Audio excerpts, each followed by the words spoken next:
honest meat, you get drunk out, it doesn't matter. Eating out of your culture is necessary. Don't forget the Mexican spices. Da-da-da-da, the spices of the cooking. Oh no, don't forget the Mexican spices. Do-do-da-da-da, out there, get the sunshine. Ba-da-da-da-da, chili con carne, chili con carne, chili con carne, chili con carne, chili con carne, chili con carne. Chili con carne, chili con carne, chili con carne, chili con carne, chili con carne, chili con carne. Aha, let's eat. Don't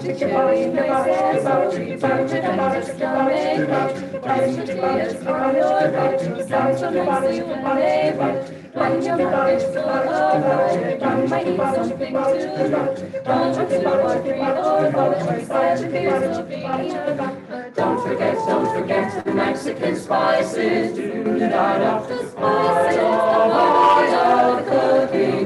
Oh no, don't forget the Mexican spices. Do-do-da-da-da, without them, the sunshine. Ba-da-da-da-da, chili con carne, chili con carne, chili con carne, chili con carne, chili con carne, chili con carne. Aha, let's eat.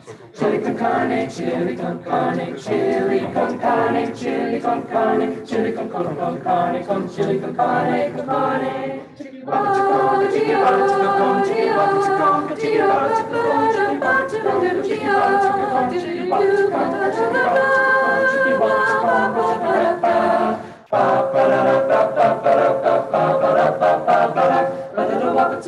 to bop, a chicky bop, sow, wop, it's a potato to bop, a chicky bop, sow, wop, it's a potato to bop, a chicky bop, sow, wop, it's a potato to bop, wop, it's a potato to bop, a chicky bop, sow, wop, it's a potato to bop, a chicky bop, sow, wop, it's a potato to bop, a chicky bop, sow, wop, it's a potato, a chicky bop, da da da. Just don't forget the Mexicans, don't forget the Mexicans, don't forget the art of the pudding. Oh no, don't forget the Mexicans, don't forget it, don't you forget, without them you won't get the flavor of Mexican sunshine.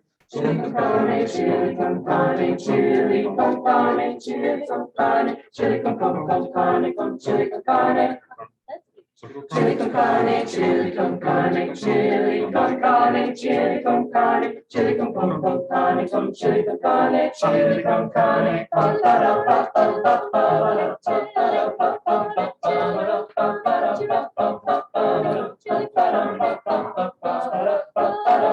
pa pa pa pa. Chili con carne, chili con carne, chili con carne, ha ha.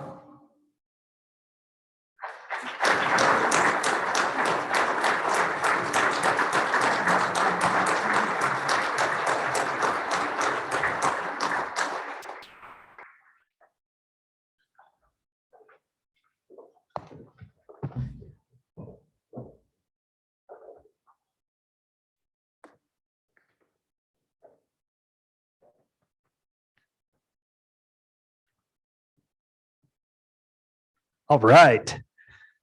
Thank you very much for that. Well, we're going to switch it up a little bit. We're going to move to some of the in-person panel. Next up, leading the panel is going to be Nathan Khalid. So I'd like to invite him to come on up here. He's the founder of Easy Observations, a newsletter that talks about the intersection of agriculture and Earth observation. And also, guys, if the rest of you want to head up, Jeff, Raymond, Gary Studi, and then we're going to have Curtis Broda joining us virtually as well. So, Nathan, I'll go ahead and turn it over to you. This will be yours. Perfect. Thank you. That's for the panel. For the rest of the panel. Well, after lunch and that last song, I think I need some Pepto-Bismol or something here. But this is kind of a tongue twister.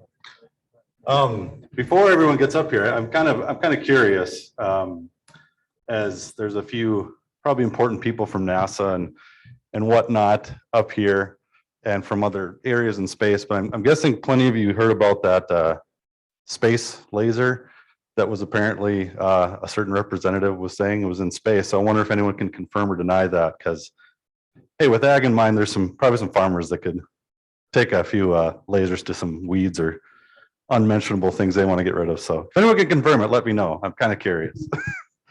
Anyways, but as we got our people up here, I will introduce, well, Curtis is on somewhere up here. He will be, but there we go. So we got Curtis Broda of Wyvern Space, Jeff Raymond of Eden Growth Systems. So Jeff, you want to come up here, and Gary Studi of Synergy. And I guess we got some chairs here too. So a little breakup for the midday to get some in-person talks here. But before we get into that a little bit, I'll give you a little background. I've been in the Earth observation and ag space for 20 plus years. And I've started kind of a recent newsletter talking about that, as there's a lot of interesting things to think about and talk about when it comes to space and agriculture, as this conference is doing very well. I focus more on maybe the observational of the Earth itself, but there's also a lot of pieces to it that we maybe don't think of, and I tend to like to criticize once in a while too, as a lot of these systems, while great and futuristic, there are a lot of issues that they have to tackle from the business side, technology side. So these are some of the things I think we could kind of go over today. So, but first I'll have each one of you maybe just kind of explain who you are in a few sentences and what you do, and then we can kind of dig into some more questions. So I'll start with you, Curtis, as you are on the online, and tell me a little bit more about yourself and Wyvern and what you guys do in a few sentences, and we'll go from there. Thanks, Nathan. I love how you like look up when you're kind of looking for me. Yeah, I don't know what I'm really doing there, but anyways. So yeah, thanks everyone for inviting me to the panel today. I'm Curtis. I'm a co-founder of Wyvern. Sorry I couldn't make it today in person, but the snowstorm actually prevented me from driving down from Canada. Wyvern's a startup company. We were founded by people who did a university CubeSat project. And we take pictures of Earth from space using small satellites and providing hyperspectral imagery to agriculture clients. We're launching our first satellite in October and looking forward to starting to get the first data to our clients. We recently finished some funding rounds and we're kind of growing our company to support satellite manufacturing and data operations over the next year. Awesome. Thanks, Curtis. Jeff, tell us more about yourself and Eden. Okay, my name is Jeff Raymond. I'm the Chief Operations and Technology Officer for Eden Grow Systems, a spinoff of NASA Technology, where we're trying to help feed the planet like everybody else, but bring that space tech down to Earth. And it's a pleasure to be here. I was joking on LinkedIn. We're talking about The Martian, which is part of the things that inspired me. So actually, Matt Damon called me. And he let me know that I could cover you all today because my YouTube channel is called The Real Martian, where we actually have taken some of the things that you've seen on TV and turned them into reality. So I think I'm also part of the comic relief. So hey, we gotta start somewhere. Gary, tell us more about yourself. Yeah, my name's Gary Studi. I am the founder and president of Synergy LLC, which is a consulting company. It consists primarily of me. And we take our name from a series of spaceflight experiments I have done on the International Space Station looking at plant microbe interactions. And the objectives of Synergy are following a career of approximately 25 years at Kennedy Space Center looking at plant growth systems and learning how to grow plants on Earth and Mars.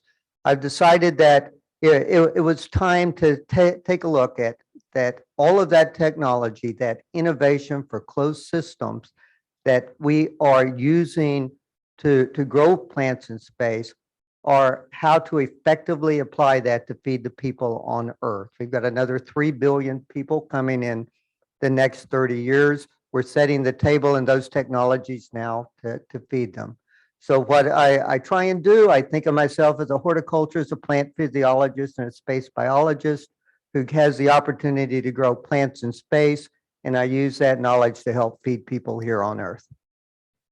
Awesome. Thanks, Gary, and the others for mentioning that. So I guess kind of a first question, I was writing down some notes is, we have, there's the two words in the conference today, space, ag.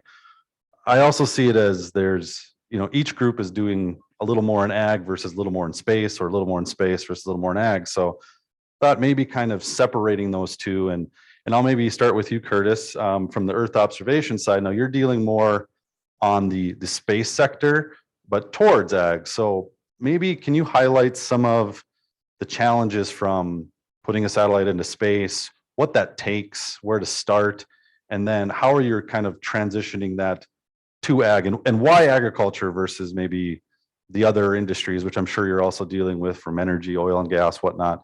But can you speak a little more to that, as the toughness of getting into space and how to actually bring that into reality to the agricultural world? Yeah, thanks, Nathan. So kind of two parts to that question, the toughness of getting to space and then why agriculture. So for the first question, our company basically started with a bunch of students in undergrad building and launching a CubeSat to measure space weather. And that's where we kind of cut our teeth on, how do you actually build systems for space? What are some of the challenges associated with it? In recent times, as many people know, the cost of access to space has dropped considerably, such that it is feasible now for startup companies to launch hardware for a relatively low cost. We do expect those trends to continue. And, it's still pretty hard, but it is actually possible now. Whereas I think even 10 years ago, it would have been not really feasible to build a commercial business in space. for a startup itself. So we're kind of benefiting from this trend of lower costs, more standardization, and kind of like a more people recognizing you can take some risks with building these systems, and even it doesn't have to work on the first try, because you can launch quite frequently and learn really quickly. It still is tough, like you only have a limited amount of times to get it right, and you have to have the technology, the funding, and kind of the market come together in a way that enables you to actually get those commercial systems in place. As to why agriculture, we actually found a lot of early adopters in agriculture. We found that there's a lot of people willing to talk to us about problems in the space, and it seemed like a natural place to find some of our first customers who are really keen on building solutions in that area. As well, like our company has, we want to do good in the world. I know it sounds a little cheesy, but we do have like kind of a social goal to help improve the world, and helping agriculture in some ways does that as well. So I hope that it kind of answers those two questions. Thanks. Yeah, for sure. And maybe a follow-up one is, you mentioned it's been a lot easier and cheaper to get into space, as there's many other companies trying to do the same thing. But just the last question for you, Chris, before I get to the others is, have you seen, or do you have a lot of other competitors, I guess, that you're kind of vying against, or is there something unique that you guys are bringing to the market that you're finding a certain niche better than others? Yeah, that's a great question. So there's an increasing number of competitors in this space. I think when we started 3 years ago, there was only one or two, and now there's actually a kind of a growing number of hyperspectral constellations planned. And ultimately, we distinguish ourselves on our technology. So smaller satellites with more powerful telescopes that can help get a better quality product out. So we think that there's a bunch of different approaches happening today. There's probably room for a few of those companies to succeed, and if we can get our technology working, which is around the actual sensor design, I think that will give us a kind of a longer term competitive advantage. But I mean, the first step is getting to space and showing your stuff works. It's a pretty harsh filter. I think in kind of the space hardware side, like once you're in space, you kind of get a lot more credibility and support once you're able to cross that barrier. We're hoping to get there in October and demonstrate some of the tech. And I think that's our huge milestone, is get up in space and get working, and then that kind of distinguishes you from a lot of other competitors. Yeah, no, for sure. And I mean, that's also always the first kind of barrier to space, is to get to space. Now, in saying that, to kind of maybe let's dive down back to Earth, kind of a similar question for you guys, as you're dealing with more agriculture on in a different realm. You're maybe starting more with ag in its intent to go to space, potentially. So maybe, from your perspective, Jeff, what are you doing here now on Earth and with your systems that you think are easily upgradable or connected to how, a lot of the other speakers talked about, we got to grow food in space, economically viable? Like, how does your systems fit into not only that future, but then kind of that inverse of, we need to grow food differently on Earth. We can't just do the old things. So maybe what's your take on that?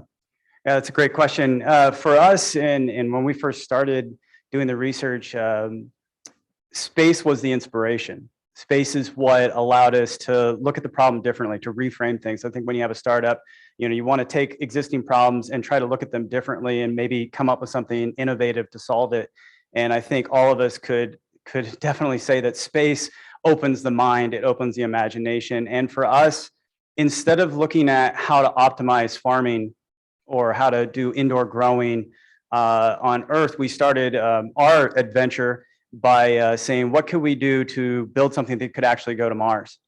And by framing the problem that way, it really makes, like, bottom line, if you can make something grow food on Mars, it's going to work really well here. I would hope so. And so, because you have to look at how much does it cost to launch? Well, that's your weight. That's logistics. And if you're selling anything here on Earth, logistics is huge, especially right now where a shipping container used to be $2,000 to take across a pond. And now it's like 20,000 or 8,000. It's some really horrible number. Well, space has that same problem. So how much space, how much volume we take up, how massive something is that will help us grow food. Looking at things through the lens of space allows us to optimize things that work here as well. And that's really allowed us to develop indoor technology for what we're doing and taking it to the consumer level and making sure it works for small groups of people like what you would have if you're on Mars, your crew. For us at Eden, and I know it's amazing seeing all the speakers here and the different companies, and it's going to take the village. But for us, we really wanted to focus on the small communities and the families, a family of 4, the single moms that don't have enough time to grow food, but they're in the city and they need to be able to grow food. Well, they don't have dirt. They are essentially on another planet in a way. They don't have access to everything here in North Dakota or elsewhere out in the rural areas where they could have a garden. Well, they're in their own module, their own habitual they're- module in their own apartment building or whatnot. That's So a great good way to look analogy, at it. Yeah. So for us, the lens of space has really helped us to develop something that could definitely go to space. And the things that we deal with, I know we need to get to Gary, but they definitely translate. Like hearing all the folks from NASA and all the other companies, we are all dealing with the same problems. How do we use less electricity? How do we take up less space? How do we increase yield? How can we look at genetics? How can we look at different crops? How can we increase nutrition? How do we deal with microbiome? How do we deal with all the bacteria, the good, the bad, the ugly, the mold, the fungus, all those things? How do we take care of all that? All the while making it to where the person doesn't have to touch the system at all. They don't have enough time if they're on orbit, if they're on their way to Mars to go and prune and cut and deal with clogged nozzles. That's my favorite one. And to clean all those things. So how do we make a system that's resilient, that can grow our food, that's dependable, which I think means it has to be simple, but doesn't require anyone to really touch it. And therefore we start bringing in AI, we start bringing in control systems. And I think everything we're doing here, especially with this conference and what everyone's working on, is definitely going to 100% translate into orbit. It'll just end the long journey to Mars and into the stars. So I'm excited to be a part of it. Yeah, thanks, Jeff. And that and brings up some good points there, especially about the logistics side. I think I was just reading an article and there's a saying in there, and I can't remember the beginning of it, but it's professionals work with logistics, because that is, I think it was an article about the war overseas there and how logistical issues are kind of destroying the narrative. And that can easily happen when we're trying to grow something in space, do anything. Now, Gary, as a consultant, you've dealt with a lot of more, maybe the physicality of how to actually do it from working with NASA and others. Can you talk to more about what are some of those logistical challenges, or what are the other challenges that you've seen, and how can they be solved, or what's the timeline to get some of these things more scalable or usable? Well, yeah, let me address that in a couple of different ways. That there are 2 questions. In one is the logistics to getting a technology here from Earth into space to test it and evaluate, which is a long and arduous process, even under the best of circumstances, because that involves a significant amount of identifying what that question is within the constraints of space, time, volume, and manpower, getting in terms of safety, of quality, reliability, and then just being able to go through that process of meeting the timelines on getting to launch into orbit. That forces a question of defining what your real questions are, what you're trying to answer in that space, and what those returns on investments are. Currently, with the changes that we're seeing in availability of access to space, especially in the private sector, that can be turned down in a period of months instead of what had previously been years. So that's a really good sign. On the second side is turning around technology that has been developed in space to Earth is happening relatively quickly. In my own personal experience, has been mentioned several times, we began working with light emitting diodes to grow plants in space. Not so much because we wanted a better lighting system, but the problem was we needed something safe. If you're going up into the space, the existing light bulbs that we were using, halogens or incandescent lights, they break. Nobody likes glass floating in their eyes. They're also hard to touch, so they'll burn. And some, then you have mercury in them to give you the light. None of those are acceptable for a long duration mission to Mars.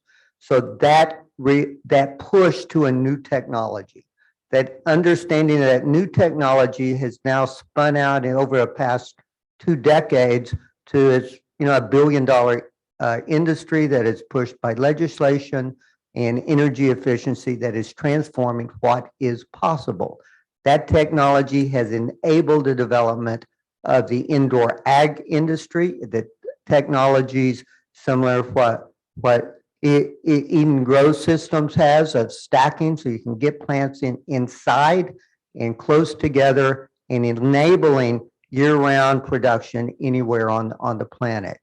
That is a direct result of timing. Now, that was 2 decades to go from pretty much nothing to a whole new industry and opportunity. That process will be accelerating. I don't know how quickly, but it will certainly be pushing that transfer of the spin in and spin outs between opportunities to go to space, apply those on Earth, those new technologies on Earth, miniaturizing them, hardening them off, and sending us on to Mars is going to be an amazing space ag continuous cycle I see developing over the next few decades. So with that said, and I suppose we'll kind of close up after this, is when you're saying all that and looking to the future, is there any like particular thing you see coming down the pipeline that's really gonna change the game in relation to growing food in space, or even here? I mean, is it an energy problem? There's the light problem. There's other systems. What's that thing you see that kind of is that big thing coming down the pipe? The big thing that I personally see coming down that pipe is the information technologies and the ability to integrate that into artificial intelligence and machine learning on both the Earth and in space as you go out. Much as I love playing with plants, I don't think society's investing folks to be like house plant tenders. Their job is to be astronauts exploring, get new technologies. What we're going to have are automated systems to control.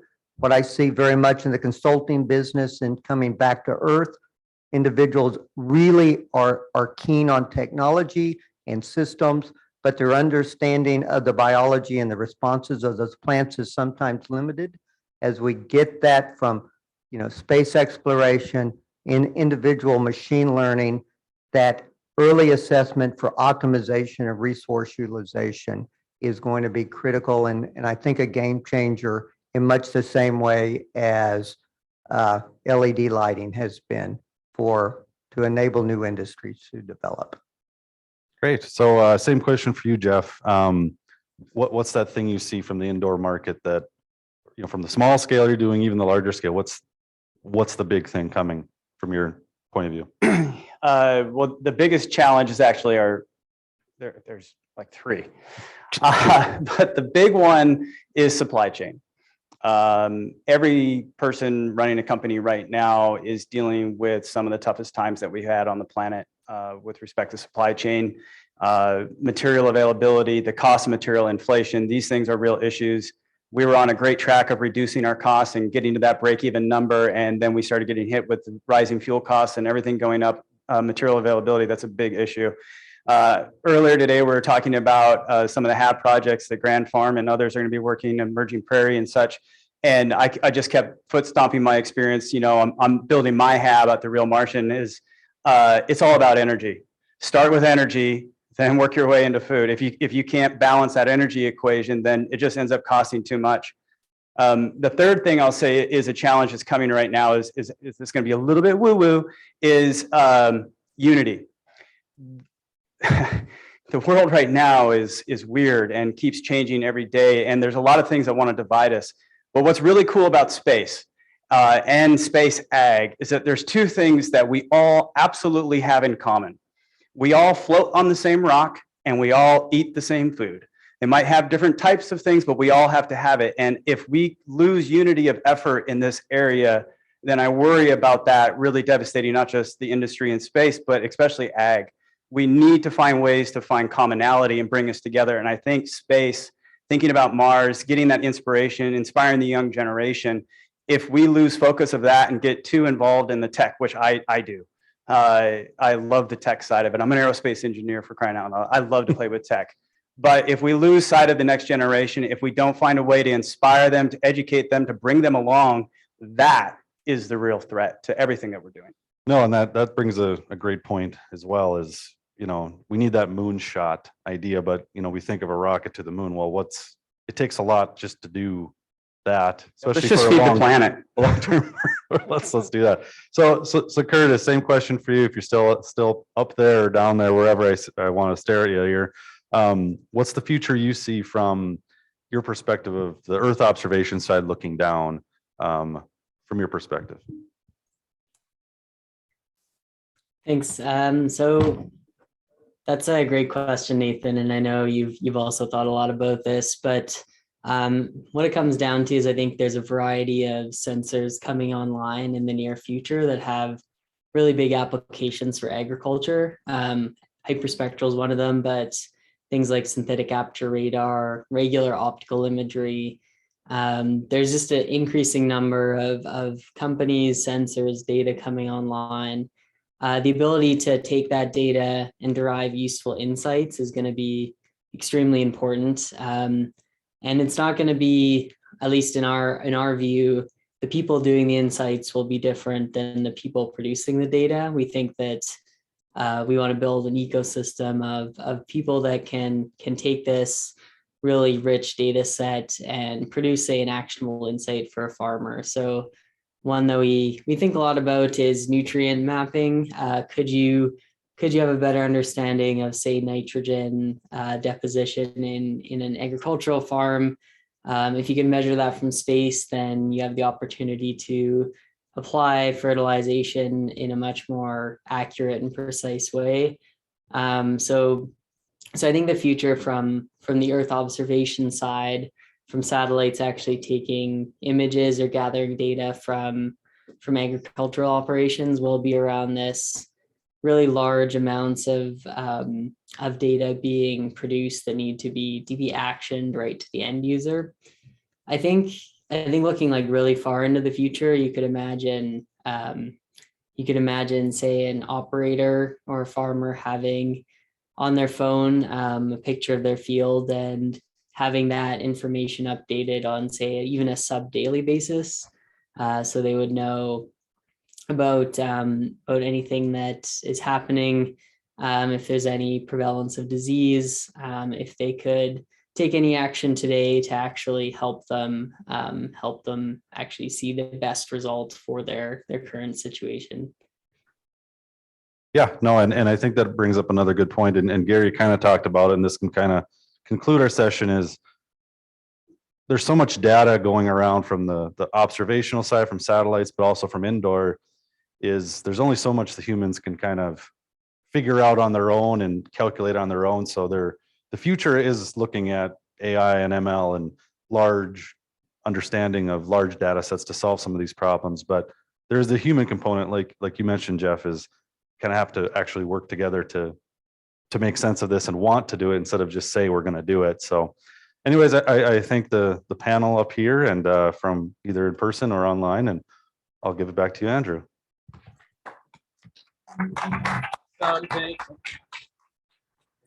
Thank you so much, everybody. Thank you, Nathan, Jeff, and Gary. First off, I want to give a quick shout out to Jeff. This is his third time in the last 3 months he's been in North Dakota. So I want to really applaud him. He's visited North Dakota in January, February, and today. So Jeff, we'll get you back here this summer. We'll roll out the red carpet for you. Also, Curtis, I hope the travel delays wasn't too awful for you yesterday. I know we were hoping to get you here in person. So hopefully it wasn't too bad. Next up, we're going to go into a break. However, we have some special visitors here with our friends from Space Force. So I want to invite Major Francier and Jeremy Blankenship here to talk about kind of UND's partnership with Space Force. I recently did watch the Netflix show, so I'll let you either confirm or deny any kind of similarities between that. But welcome, Major Francier. Good afternoon, everybody. I'm Sergeant Blankenship with the United States Air Force. I'm representing the Space Force here today. I would like to thank everybody for actually making this an opportunity and available. This is a really cool opportunity and a great way to get space and ag together. I'm going to hand it over to Major Francier and talk about the Space Force and opportunities that it has currently. All right, good afternoon, everyone. Major Francier. So I'm actually a North Dakota native. I grew up about 40 miles west of Bismarck, small town, New Salem, world's largest dairy cow. That's a claim to fame. And actually retiring out of Space Force, going back. Oh, thank you. Somebody applauding the Salem Sioux. All right. So I'm actually retiring in January, going back to that and helping out the family farm. So we got cattle, we got land that we're going to be planting this year, actually this summer. And so this was an opportunity for me to come out and see, what does space actually provide. I've been in this. Well, I was in the Air Force for 25 years before transferring over to the U.S. Space Force after it was stood up a couple of years ago. One of the biggest questions we get, of course, is why the need for a separate service branch? And the answer to that is that much like air, land, and sea domains, where you have the Navy, the Army, the Marines, right? We are now being contested in space. And so to preserve the critical capabilities, and in the case of agriculture, talking weather satellites, you're talking remote sensing, especially if you're planning on terraforming to any extent, or even growing in space, even the ISS, those things are being threatened by some of our adversaries, some of which actually share maybe some of those spaces as well. But there are those capabilities that are being threatened. So being able to protect and preserve those is incredibly important, not only to the United States, but also our allies, our partners, internationally, obviously, as the case may be. And so that's why we have a U.S. Space Force. I'm actually out here right now working at University of North Dakota at the Reserve Officer Training Corps, where we will commission both U.S. Air Force and U.S. Space Force personnel as well. And so if you're looking at coming into the Space Force, either enlisted or as an officer, we're here to help and provide some more information if you want it. Awesome. Thank you so much, everybody. They'll be around. They have a booth in the back, so please check out for those virtual audience. I know we got a bunch of high schools around Minnesota, North Dakota, Alabama, Arkansas. I'm sure that you all have kind of local, regional recruiting offices that you can get a hold of. But yeah, let's hear it for the Space Force. Awesome. Thanks so much. I will take that here. All right. We will do a short little break. I know that we all probably got a lot on our mind. We will take a 10-minute break, reconvene at 2:55 for those virtually tuning in. I hope this is a good bathroom break. For those that are here, we got coffee. We got some leftover food. We'll be back here in 10 minutes. Thanks. All right. Welcome back, everybody. We are going to get started here in a minute. If you want to come take your seat. For those tuning in virtually, hope you had a good bathroom break and nicely settled in. Again, we got lots of watch parties in Huntsville, Alabama, Rocket City, USA. We have watch parties in high schools all around Minnesota, North Dakota, Arkansas, apparently. So that's great. So we are going to get started here, and a little shameless plug for North Dakota. This is going to be the North Dakota section where we talk about, can North Dakota become a leader in space? Yes. Yes. Yeah, Well, there you go. we can, Yeah, yes. we just cut out like a half hour of content. So awesome. Well, maybe Jonathan, do you want to introduce our next speaker? Here? Yes, I'd love to. So the next person we're going to introduce is Dean Bob Kraus. He's the Dean of the John D. Odegaard School of Aerospace Sciences. He's been at UND for just over a year now, came in January of last year. So we're really happy to have him, his leadership, and I'd like to hear what he has to say more about UND and what we can do in space. Bob? All right, thank you, Jonathan. Thank you, Andrew. It's great to be up here, and we're going to talk about North Dakota. But before we do that, first, I also want to talk about Huntsville, Alabama, since we have a group of students that are here from there. Some of you may or may not know what our current and our future ties to Huntsville, Alabama are. It has to do with the Space Development Agency. So we've been courting the Space Development Agency to come to Grand Forks to put a ground control station in at Grand Forks Air Force Base. And it turns out they're going to put 2 ground control stations in, one at Grand Forks Air Force Base and one down in Huntsville, Alabama. So I think we're going to see more connections between Grand Forks and Huntsville in the future. And so, so great things there. So this next panel is going to talk more specifically about what's going on in North Dakota. We're going to start out with Barry Batchelor, the president and CEO of Appario Systems, followed by we got a representative from the North Dakota government, and then some of our wonderful professors from our space studies program. So with that, I will turn it over to Barry, who I believe is with us virtually. Hi there, can you hear me? Yes, we can hear you. Yes. I'm going to share with you some slides. If I can get these up and running. So give me a moment to get online here.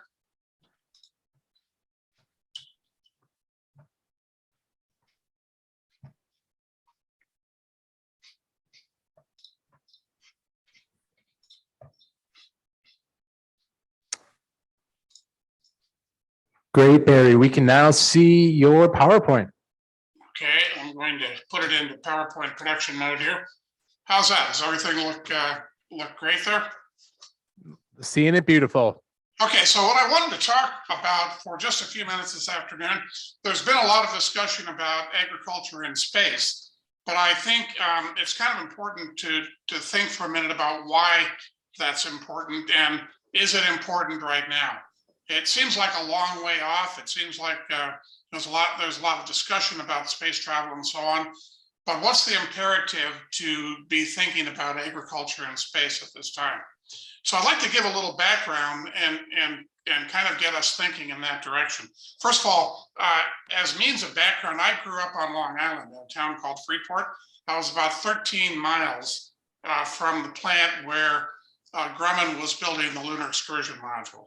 The lunar module was designed as part of the Apollo program, and when I was in high school, we actually took a trip out to the site and went to the assembly building and were able to look down on the construction of the Lunar Excursion Module, which unfortunately the one we were looking at became part of Apollo 13, and so never actually landed on the moon.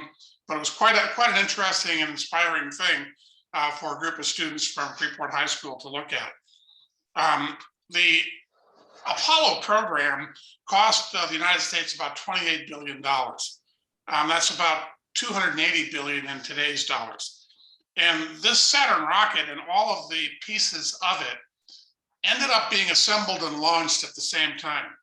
Wernher von Braun, who was the German scientist that we stole, compared to the German scientists that the Russians stole after the Second World War, really wanted to launch parts of this and prove out each part of the system individually, but we didn't have the time or money to do that because President Kennedy in 1961 said that we were going to put a man on the moon and return him safely to Earth by the end of the decade. So we were in a hurry. It took only 6 years to build this system, which is incredible when you think about the complexity of it. At its peak, over 400,000 people were working on the Apollo program, and about 20,000 universities and industries were involved. On July 16th of 1969, I was in the living room of my friend's house in Freeport, and we watched Neil Armstrong step down off the LEM in black and white television. And it was really an incredible thing. While we were doing that, people were lined up in Times Square and in Paris and all over the world watching that landing. On December 17th, 1972, the United States left the moon, and nobody's been back since. It's been 50 years since that happened. This program was part of a space race program where we were competing against the Russians. The Russians spent only about a quarter of what we spent. They spent about $8 billion, which would have been about $80 billion in today's dollars. But due to some bureaucratic, technical, political mismanagement and so on, they were never able to make a serious threat at beating the United States to the moon. Following the moon landings in 1969 through 72, Russia essentially disbanded their program. Now there's a new space race developing, and it's every bit as real as the one that was developing during the Cold War in the 60s and 70s. At this point, everybody's planning to put the goal is not just to land somebody on the moon, but the goal is to establish a permanent outpost on the moon. Artemis has a very specific program to do that. But so does China and Russia. They've gotten together and they, with all the issues going on right now globally, obviously there's some tension with the Russian side of this equation, but there's a real effort going on in China to go back to the moon, to establish a permanent outpost there. And even private industries and businesses are getting involved and contemplating buildings and structures that would be part of this this effort.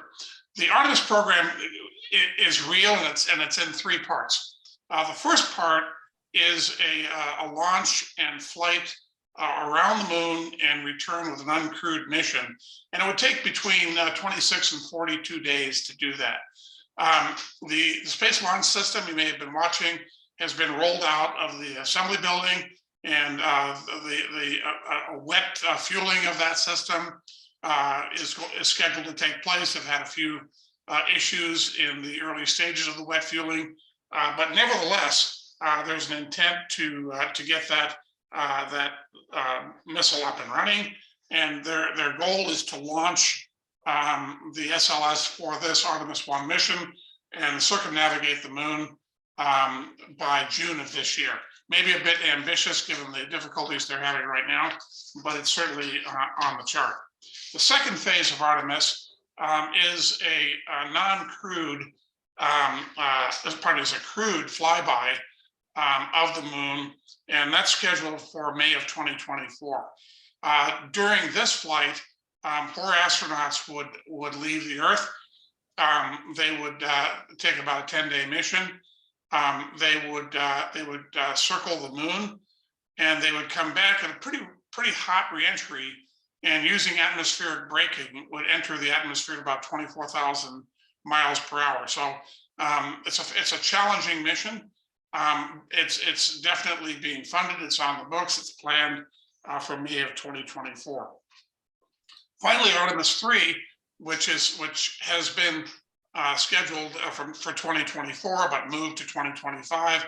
And with the conflicts that we're seeing so on right now, we'll see how all that comes together. And you may have seen the controversy regarding who would design and manufacture the lunar lander between Jeff Bezos and Elon Musk and so on. But NASA has awarded the lander to SpaceX, and the current program calls for a launch of a SpaceX translunar vehicle to orbit the Earth, and that vehicle would be fueled multiple times while in orbit. It would then launch to the moon and go to a wider moon orbit, and subsequently the SLS would launch the Artemis spacecraft, which would join with the SLS or with the SpaceX vehicle, land on the moon for a non-determined period of time, but for a lengthy period of time, and then launch from the moon's surface, re-rendezvous, and return to the Earth. In this way, it'd be a bit similar to what we saw with the Apollo program. The entire program is seen by a number of people as overly ambitious. The financial impacts of the recent COVID pandemic, the war in Europe, China's recent lockdowns with COVID problems they're having. There's just a myriad of things that could slow this whole thing down. But the momentum is there, and the probability of men landing on the moon in the next 5 years is very, very high.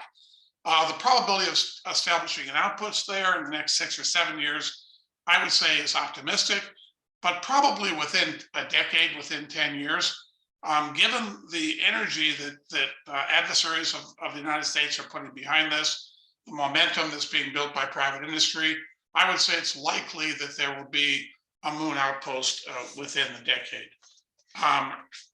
The trip to Mars is quite an ambitious undertaking beyond that.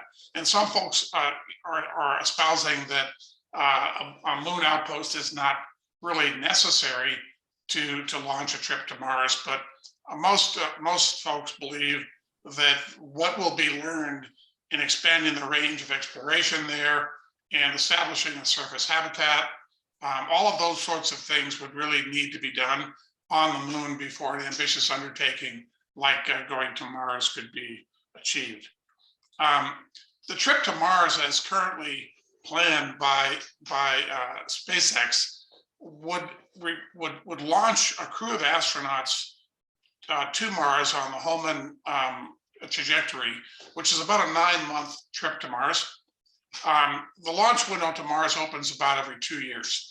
And so a round trip necessarily to Mars would be about a 3-year endeavor in a practical sense. You can speed this up by powering the vehicle to the halfway point and then turning it around and decelerating it all the rest of the way. But such an activity is horrendously expensive. More than likely, atmospheric braking will be used much as it is on Earth, but you don't get as much benefit in atmospheric braking with the thin atmosphere of Mars as you get on Earth. So there are some challenges. The SpaceX program really requires the fabrication of fuel on Mars in order for it to be a viable program. And you may have noticed that the Raptor engines, all the work that SpaceX has been doing over these past years has been based on a methane fuel, where traditional aircraft, traditional rockets are using liquid oxygen, liquid hydrogen. Elon Musk and SpaceX have been concentrating throughout the years on using methane.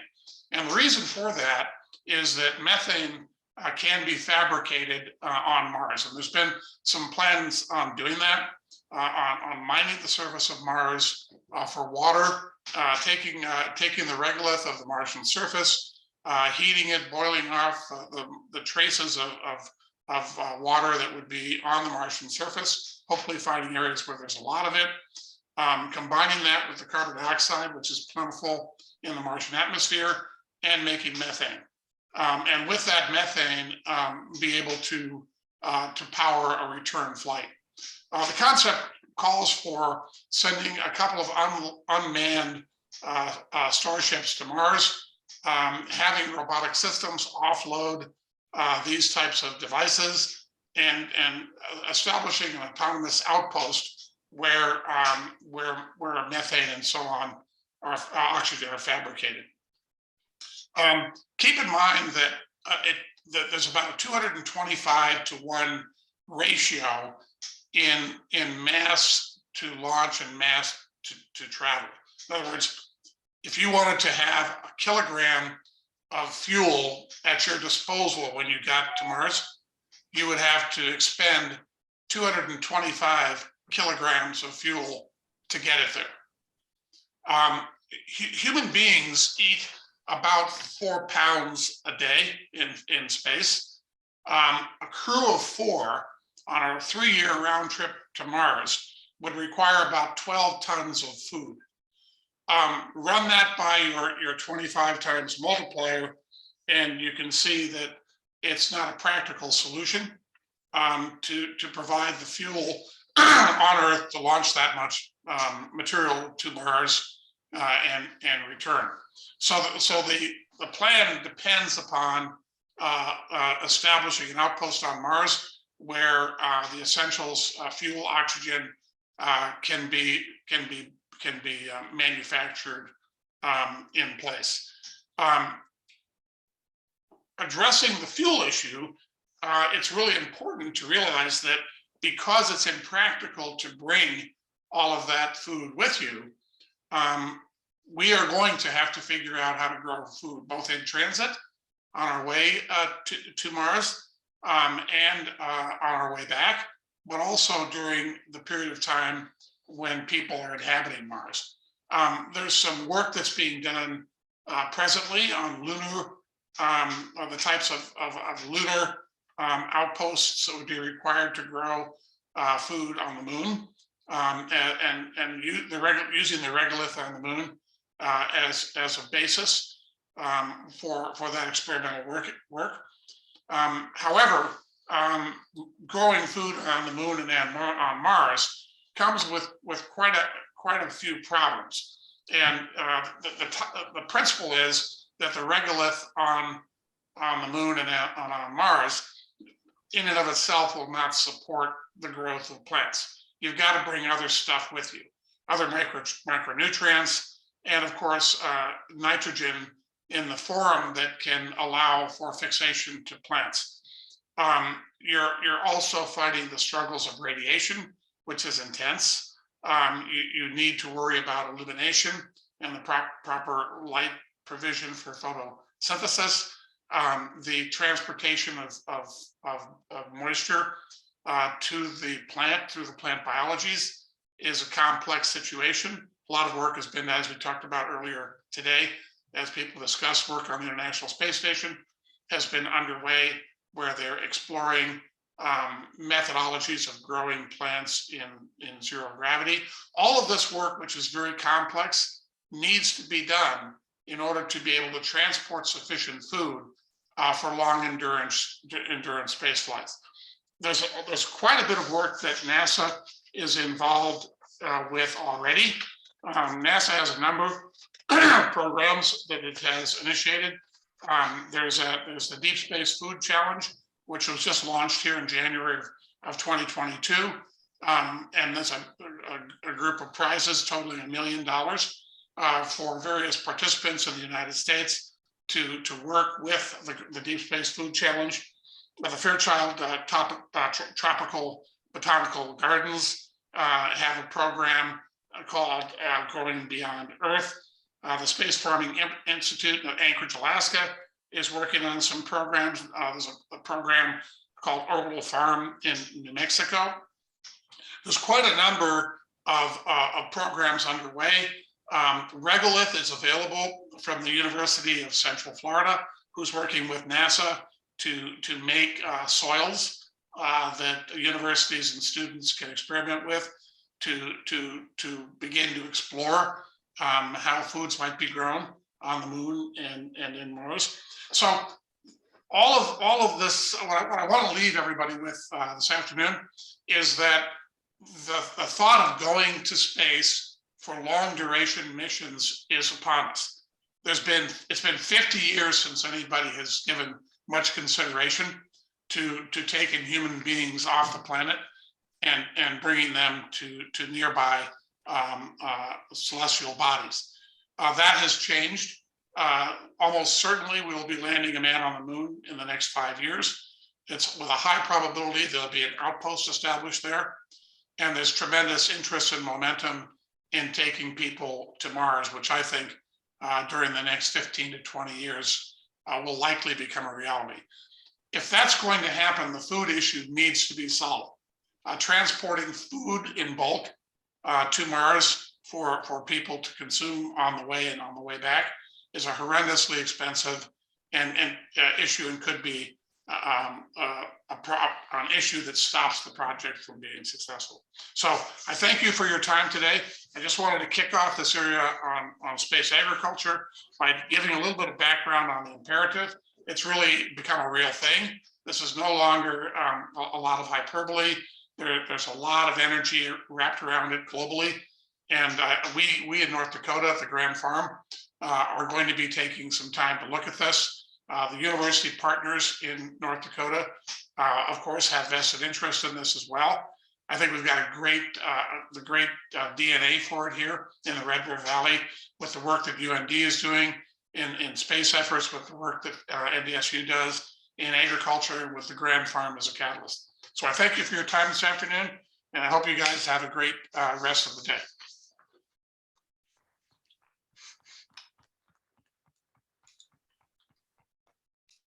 Thank you very much, Barry. It's always good to hear from you. I always learn something when I listen to you speak. And so I appreciate you being here. And just also shout out to the Apario team in general. I have had the chance to work with them in previous roles, and I've just always been impressed with the tenacity and the ingenuity of the team there. So yeah, it's great to see you. So next, I'm going to actually bring up somebody who doesn't need as much introduction as a lot of other people, because I think he's kind of well known just by his first name, Madonna, Pablo. So I'd like to bring up Pablo De Leon. He's our chair of the Space Studies Department here at the Odegaard School of Aerospace Sciences at the University of North Dakota. He is well published. He's spent 3 decades in space science and human spaceflight research. He's a great friend of mine. I always enjoy working with him. And so I'm going to bring him up and let him introduce some other members of the UND Space Studies team. Pablo? Thank you, sir. Thank you very much. Well, hello, everybody. Thank you so much for the ones that are here for making it under these interesting conditions that we have in the weather. So today I'm going to briefly just mention some of the projects that we're doing here at UND, at the School of Aerospace Sciences. We have been partnering with NASA for the last at least 15 years in human spaceflight. We have been very fortunate to win a number of grants that allow us to build some infrastructure here in the state. Some of the situations we have here is that we are really far from any NASA center, right? The closest one is NASA Glenn in Ohio, and probably the second one may be Johnson Space Center in Houston. So you're talking of thousands of miles. Some other universities have a easier job, but this is what we have, and we're trying to make the best of it. So I'm going to show you some of the research that we have been doing specifically in the area of space agriculture. And you can see one of the pictures here we have is our, we call it the ILMA, which stands for Inflatable Lunar Mars Analog Habitat. There you go. So this is number of modules that are connected together. And on these modules, we perform analog missions. As I mentioned before, this project was all NASA funded through a program that is called NASA EPSCoR, and EPSCoR stands for Established Program to Stimulate Competitive Research. And we are fortunate here in North Dakota because not everyone have the opportunity to be funded through this particular EPSCoR program. There are just, I think, 21 states from the 50 that are EPSCoR states. And those are states that have the ability to apply to these specific grants to stimulate specific research. So under this program, we were able to put together this habitat that you can see here. And this one has been the result of several years of research and development between students and faculty of the Department of Space Studies here at UND. And you can see here some of the pictures of our habitat. What we do mainly is simulate missions to planetary surfaces, such as the Moon and Mars. We build a number of spacesuits, which, by the way, is one of the areas of research that we do here in North Dakota. It's like we couldn't find any colder place in the entire planet. So we decided this was a great place to do this kind of stuff. So and that's one of the things that we are known for, development of advanced spacesuits for NASA. So as a kind of a spin-off of our spacesuits, we are also building kind of the houses for the astronauts. And these habitats are a model of how the astronauts can live in the future in either the moon or Mars. Certainly, we saw it today through Artemis, the possibility of having living structures on the moon is fairly near. Probably in the next 2-3 years, we may have a cruise flying around the moon and probably doing the landings after more than 50 years of no humans in our natural satellite. So this will bring a lot of very, very interesting opportunities. Many of them are related to space nutrition, as we saw today, but there will be a number of other areas also associated. We'll go from energy, transportation, power, you name it. So right now we have a total of 5 modules that are interconnected together. One is a living quarter, which is kind of that inflatable big kind of a thing that you can see in there. And 4 dedicated science module. One of them, the one that I will be talking today, is the plant module. It's a plant production module that you can see here. And I think we have a video there to play while I'm talking. This is we are using here a prototype of a robotic arm that was developed in collaboration with the University of Hawaii to kind of take care of the plants, because any of you who is familiar with plants know how much time it takes from the crew to kind of maintain them. So we have a robotic system that can water them individually and look for disease plants, etc., and work with that. So that's inside the plant production module. We developed the plant production module in collaboration with the Kennedy Space Center. All these plants experts that we saw today, in particular, Dr. Ray Wheeler, Dr. Gio Yamasa, and also Dr. Gary Studi that was in the panel before.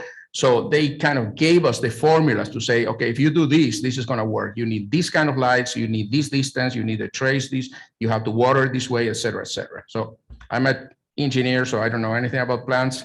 I have no green thumb at all, but following their instructions, we were able to put together this plant production module, where we are not only doing hydroponics, but we are also working with Mars simulant, because no humans and no robots bought back soil from Mars. What we are doing is working with what is called simulant, which is something that have the same, very similar characteristics to what we're going to find on Mars. And we're trying to plant using this Mars soil. So because the Mars soil is completely sterile, there is nothing that is going to grow in there. We need to convert that. So recently, through a NASA grant, another NASA grant that we're working with, also with Dr. Studi and one student of mine, Jennifer Russell, we were able to turn this Mars simulant into something that you can plant on. And what we used was what is called a vermiculture, that is using worms. And these worms, they do their job through the soil, eating things, what is called an edible biomass, things that we humans don't eat from plants. And they turn that into a fertile medium so plants can grow. So, so this is very interesting, because we can bring these worms inside their cocoon from the Earth to Mars. And once they reach Mars or the moon, they will be well protected from radiation. And once they reach Mars, we add some water on it. They will hatch, they will go outside, and they will do their work and fertilize this Mars soil that we'll be able to use as a medium to grow our plants. So, so this is just to give you an idea. This is the plant module, which is one of ours. And the crews that we put in there with missions that range from 1 week to 1 month are able to supplement their food with what we are growing there. And so everything that we produce are edible plants, from tomatoes, lettuce, you name it. So with this, we are learning the process of how to at this point, we are just able to produce about 30% of the full needs, vegetable needs from the crew. But again, we're just learning the process and also teaching the students as a kind of workforce development project. After our students graduate from the program, they go to NASA and they go to other companies to apply some of the things that they learn. So we are doing our activities twofold: workforce development, and on the other side, research how to grow plants in space. Let me see if we have, for example, here we have some examples of what of the hydroponics that we use. But you can see that they really grow very, very nicely in an enclosed space. It's a module with no windows, so the only way that the plants get light is artificial light, and it's all controlled, and we have monitors for atmospheric composition and temperatures, etc. So the crews, these are the numbers of the different missions that we are performing. In fact, we'll have another mission coming in a few days from now. Will be a 21-day mission, and they are able to grow these. And this is they use them for snacks or for meals and whatnot. So we are kind of learning the process. Now to the less enticing images. This is what I mentioned before: the vermiculture, using the worms to create a fertilizer out of a completely unusable soil as the Mars simulant. Yeah, that is not a great picture. I'm glad that that this is far from lunch now. But they make their magic. These worms eat things that we humans don't eat, and they turn this into something that we can use. So it's just the magic of nature for someone who, like me, who is used to work with bolts and nuts and stuff like that. Seeing this amazing biological magic really taking place is something really amazing. So and with that, I'm going just to finish at this point, but I just wanted to show you some of the research that we are doing here at UND in the School of Aerospace Sciences. Too bad that yesterday, because of the weather, we had to cancel the tour to the habitat. You don't want to know how it's there right now. It's like we have like 4 feet of snow in some places, but it will be colder on Mars. So anyways, with that, I'm going to introduce the next speaker, who is also a member of our faculty in the in the Department of Space Studies, which is Professor Michael Dodge. Professor Michael Dodge is working. He's our space lawyer.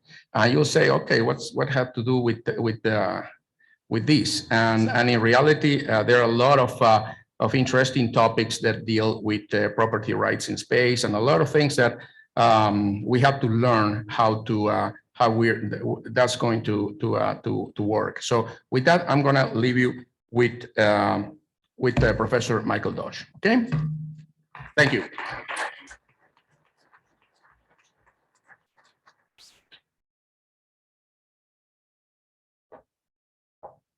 All right. Well, thank you, Dr. De Leon. Wow, those are blinding lights, aren't they? So I got really excited when I learned about this particular topic last year, because Dr. De Leon and Dr. Fieberbeyer both went to this conference last year and told me about how much fun they had and how interesting it was. And it really got me thinking, right? We work in an interdisciplinary department. We have engineers, scientists, a lawyer, and a number of other disciplines that we are representing. And I started wondering, well, this is really fascinating research. Has anybody checked to see if it was legal? And the answer to that was no. And so I thought, well, let me see what I can find out. So I was digging into the literature, and I have a few things on the slide, which I don't know if that's being displayed or not. Oh, there it is. Okay, yeah. About the Outer Space Treaty and a couple of other legal considerations that anyone's going to have to think about before they really seriously undertake any of these missions to Mars or to the moon or anywhere else where they'd like to go. So one of the things I found most interesting about agriculture or space agriculture is that it's really a sort of a subdivision of a larger debate that's been ongoing for a couple of decades in the world of outer space law, which is space mining. And that's been kind of a hot button topic. People have been asking, scholars and states alike have been debating whether or not it's legal to go up to the moon to a celestial body like an asteroid, dig up those resources, those in situ resources, and repurpose them for your own needs. And that debate continues to go on, but the weight of the scholarship in international space law and domestic law suggests that at the very least, the treaty systems that we are existing under right now do not prohibit these activities. They don't explicitly permit them either, but if they don't prohibit it, then it at least gives an opening for nation states to start making a pathway towards what they want to do with these resources. In particular, the Outer Space Treaty regime is helmed by the first treaty from 1967, the Outer Space Treaty itself. The United States is a state party to that. It means that we've ratified it and we have to follow its rules and its obligations. And the good news for people looking to do space agriculture is the treaty system is far more permissive than it is restrictive in the end. In fact, Article 1 of the Outer Space Treaty, which is all about access to outer space, states, among other things, that space shall be free to use and explore for all nation states, irrespective of their scientific or technological capabilities. And it is this permissiveness, especially for scientific purposes, but for other things as well, it's this permissiveness that has allowed us to think about legitimately going to the moon or Mars or wherever else, setting up an operation to do ISRO, and doing whatever we want to do with those materials. This is the international element. There's a domestic law element too.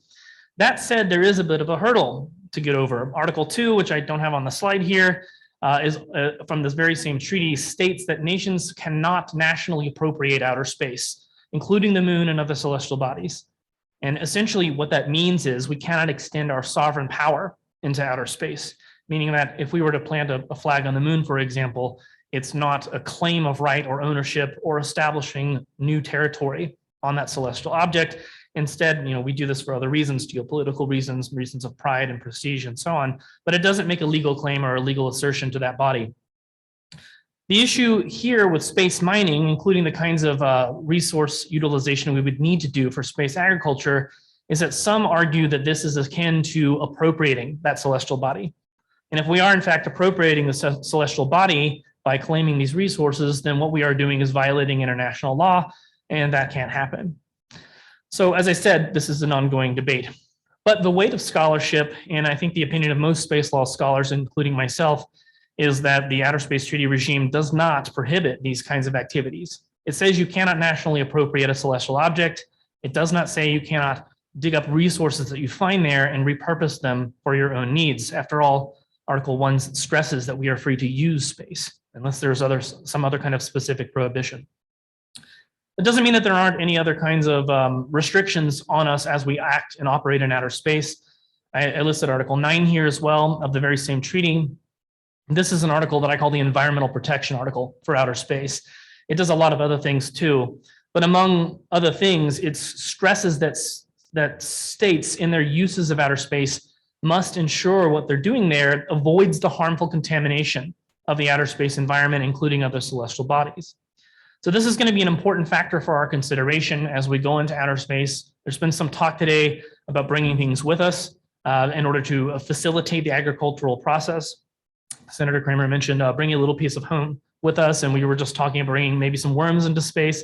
So these are biological things that we would bring with us. We might need to bring microbial life forms with us to mix with whatever regolith or materials we find to create a fertile zone for our plant life. That maybe is certainly one of the things that we're discussing. That's going to be potentially problematic if those objects, those life forms were to escape containment. And I think we've all seen enough science fiction films to know that that could be a potential problem in the future. And why is this an issue? Again, we want to avoid the harmful contamination of the celestial bodies. One of the primary purposes of NASA is to look for extraterrestrial life, to see if there is any other life out there, or perhaps there has been at some point in time. And that becomes enormously more complex if we accidentally release some of our own microbial life forms during the process of feeding our astronauts. So this is something that gets involved in NASA's Planetary Protection Office, and they have planetary protection guidelines that are explicitly designed to prevent, to the greatest extent possible, our contaminating of these celestial objects with our own microbial life forms, whether that's through normal operations or through agriculture. And they also have obligations to make sure that whatever we bring back with us does not engage in backwards contamination to harm the life forms here on Earth. So that's one of the things that I'm looking at right now. Domestically, the legislation we have in the United States was passed in 2015. And that law stated that we can in fact go into outer space, engage in space mining opportunities for US citizens, and enter the objects that they dig up or they extract into the stream of commerce. And while it sounds very much like it involves the mining of metals and things, and it probably would, it also refers to the mining of things like water ice or whatever else we would need to support space missions or agriculture going forward. So from the point of view of the United States, this is something that is legal and can be facilitated by US government auspices. And going forward, the United States and the Artemis program, which has already been talked about, has stated that these are part of the plans to go forward, that we're going to have these colonies or these settlements, and we're going to need to feed our astronauts. And that in the view of the United States and several other nations around the world, there's nothing wrong with doing that. It doesn't violate the international treaty regime. So these are all things to keep in mind. As I said, the debate is ongoing. National appropriation is still forbidden, but perhaps digging up what we need to for the purposes of feeding astronauts is not. And finally, I would stress that national space policy is out there as well. The President of the United States sets national space policy, so it changes pretty much with every administration. I believe we're still using the one that was created in 2020 before the current administration took office. And that policy has routinely stressed that we need to explore space, we need to protect space, the environment of outer space from harmful contamination, and it stresses that the United States intends to continue to fulfill its obligations under international law. So whatever it is that we end up doing in outer space with respect to space agriculture will need to be something that respects those treaties and, of course, domestic US legislation. But as I said, the good news is it seems as if there are no pressing legal hurdles that will prevent us from doing these things, so long as we prevent ourselves from harmfully contaminating the environment in outer space and treat other nations with the due regard that they are owed under the treaty system. So there's a lot more to unpack, but I'm done boring you. So that's it for me today, Dr. De Leon. So I'll let you take over again.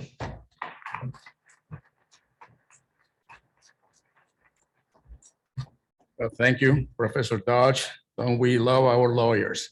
And I thought that the technical part was difficult to solve. Our next speaker is also a professor of in the aviation department, but still in the School of Aerospace, which is Professor Joe Vasek, who is also the Chief Operating Officer of Safety Spec, which is a company that is doing something very, very interesting with a lot of applications also related to space agriculture and related specifically to space as well. So without anything else, I'll leave you with Joe.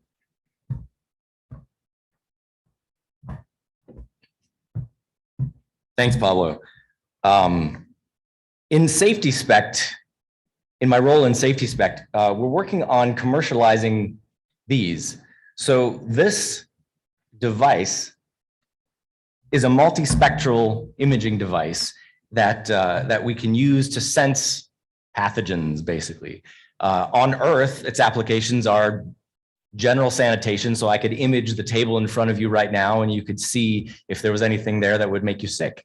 We can look at public transportation like we're doing it for airlines. You can use it in healthcare facilities to make sure folks are living in clean environments, and you can use it in the food industry, restaurants and food production. It has the same applications in space as well. We need to keep the environment healthy for astronauts and occupants.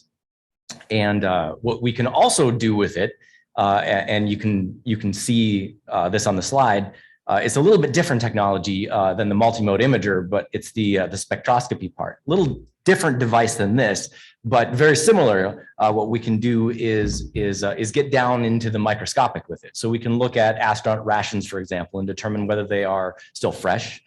We can image plants, which can be used in experiments, of course, and also for astronaut nutrition. So we can see if what they're growing needs fertilizers in a particular way.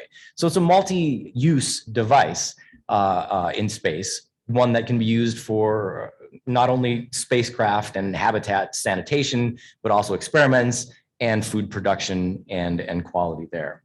There are lots of interesting applications that go along with this. You can tie in a lot of data analysis to it, so you can see how those things are doing and where the hotspots tend to cluster. And we can tie blockchain into it as well, so we can create, I guess you could say, a ledger for any of those things that I just discussed. We're making this here in North Dakota, down in Comdell in Wahpeton, North Dakota right now. Our plans going forward, of course, domestically and in space, include this device and ones like it to measure those things. This is a minimum viable prototype, so we'll have a new one out probably midsummer that does what this one does, only better. So we're looking forward to continue working and developing relationships. We've got current relationships right now with the USDA and the US Army, and we're looking forward to developing similar relationships with NASA and other entities that would be appropriate. That's all I've got. It's very brief, but it's a very exciting piece of technology, and I'm excited to be a part of it here in Grand Forks with UND and Safety Spec. Thanks. Awesome. Thank you so much, Joe. Are we able to take a peek through that, see the world through the eyes of Safety Spec here? I don't know if I want to see how dirty everything is. Well, 3/4 of the times I use it, it doesn't cause injury. Just kidding. It's perfectly safe. That's great. Well, next up, I want to introduce Sean Riley, the CIO, which is Chief Information Officer for the state of North Dakota. But Sean, I would like to propose a new job title change, and this comes with a huge promotion. It's the CNO, Chief Nerd of North Dakota. So I think that seems pretty appropriate for what you're about to hear from Sean.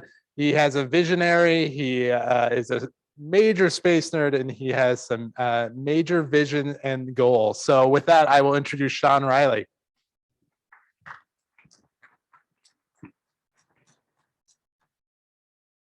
Thank you. So Chief Nerd, the downside is I'm probably competing with the governor for that title, right? So someone tell him I said that, just so he can text me like, yeah, I want it instead. That'd be awesome. Awesome. All right. So I'm looking for my slides too. All right, there we go. Sean Riley, IT guy. That's my actual official title, if anybody really would need to know. But so this is awesome. This is really cool. We're up here talking about space agriculture. So who's excited about this? All right, I'm excited. All right. All right, this is super cool stuff. I mean, the reality is 5 years ago, if you looked in that photo right there and you saw a space person standing in corn, you're like, what? You know, I mean, nobody would even get it. So I want to talk a little bit about something for all the North Dakotans in the room. We got some North Dakotans in the room, right? A few of them. All right. We'll get some North Dakotans in the room. So all of you guys kind of know what's going on, but there's a whole bunch of people online right now. There's about 100 folks online. There's a whole bunch of people who are going to see this afterwards who don't know what's going on in North Dakota. And the reality is we're talking about space agriculture. It is foundational to expanding ourselves off our planet, right? We're going to go to Mars. We're going to go to Titan. We're going to go to Io. We're going to go to Ganymede. We're going to do these awesome things over the years, right? And as we dream about that, agriculture has to be there. We have to know, how are we going to feed ourselves in those environments? And as I think about this going to the 22nd century, this is my picture of Grand Forks in the year 2100. And as we think about as we're going there, it's going to take an immense amount of innovation. And the reality is the state of North Dakota today is an amazing leader in this space. So the last, 5, 6 speakers that you just heard are people that are here at the University of North Dakota, or people here in the state of North Dakota doing amazing things. We are also building a beyond visual line of sight radar system for drones. We're also building an inter-drone communication network.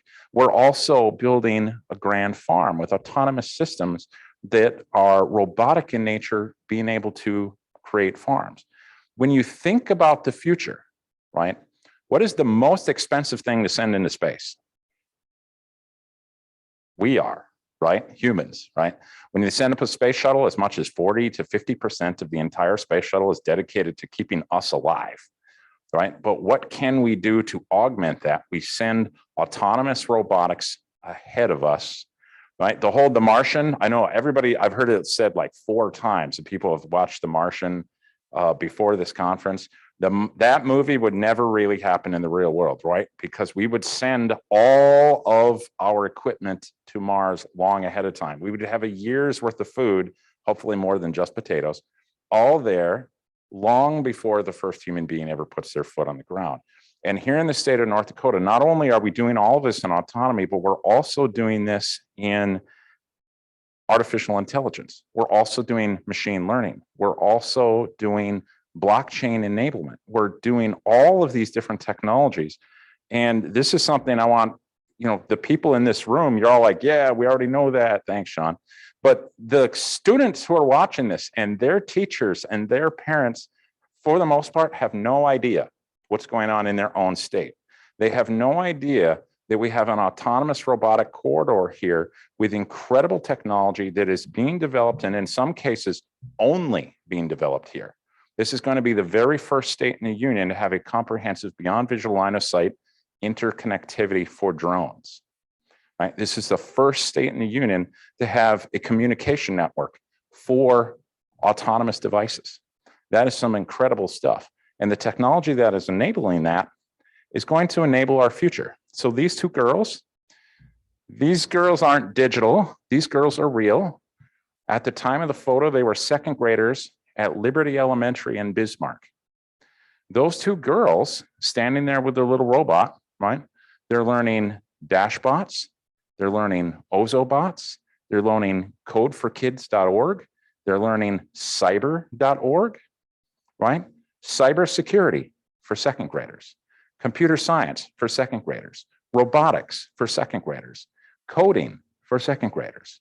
And you know what? This is the one and only state in the union that has computer science and cyber science, kindergarten through PhD. And for all of those folks out there that are like, oh, North Dakota, hey, got 24 inches of snow, this sucks. So what? Put up with the damn snow, folks, because this is going to be awesome here. It already is awesome here. The stuff that's growing here, the technology that's growing here, those 2 girls, I find amazing. I went into this classroom myself. This is my own photo. I went into this classroom and there's 25 kids in that classroom and every single one of them was unbelievably engaged. They were loving what they were seeing. They were sitting there playing with this tech. They wanted to show it off. I was in that classroom for 2.5 hours just talking to these 2nd grade kids. They are going to be developing things we haven't even thought of yet. And that's what's going on here in this state. That's the kind of amazing thing that is really happening. And what's it going to lead to? Is it going to lead to Mars? Is it going to lead to more than that? The reality is it is an immense capability, and all of you are part of that. All of you bringing here as part of this conference are part of that.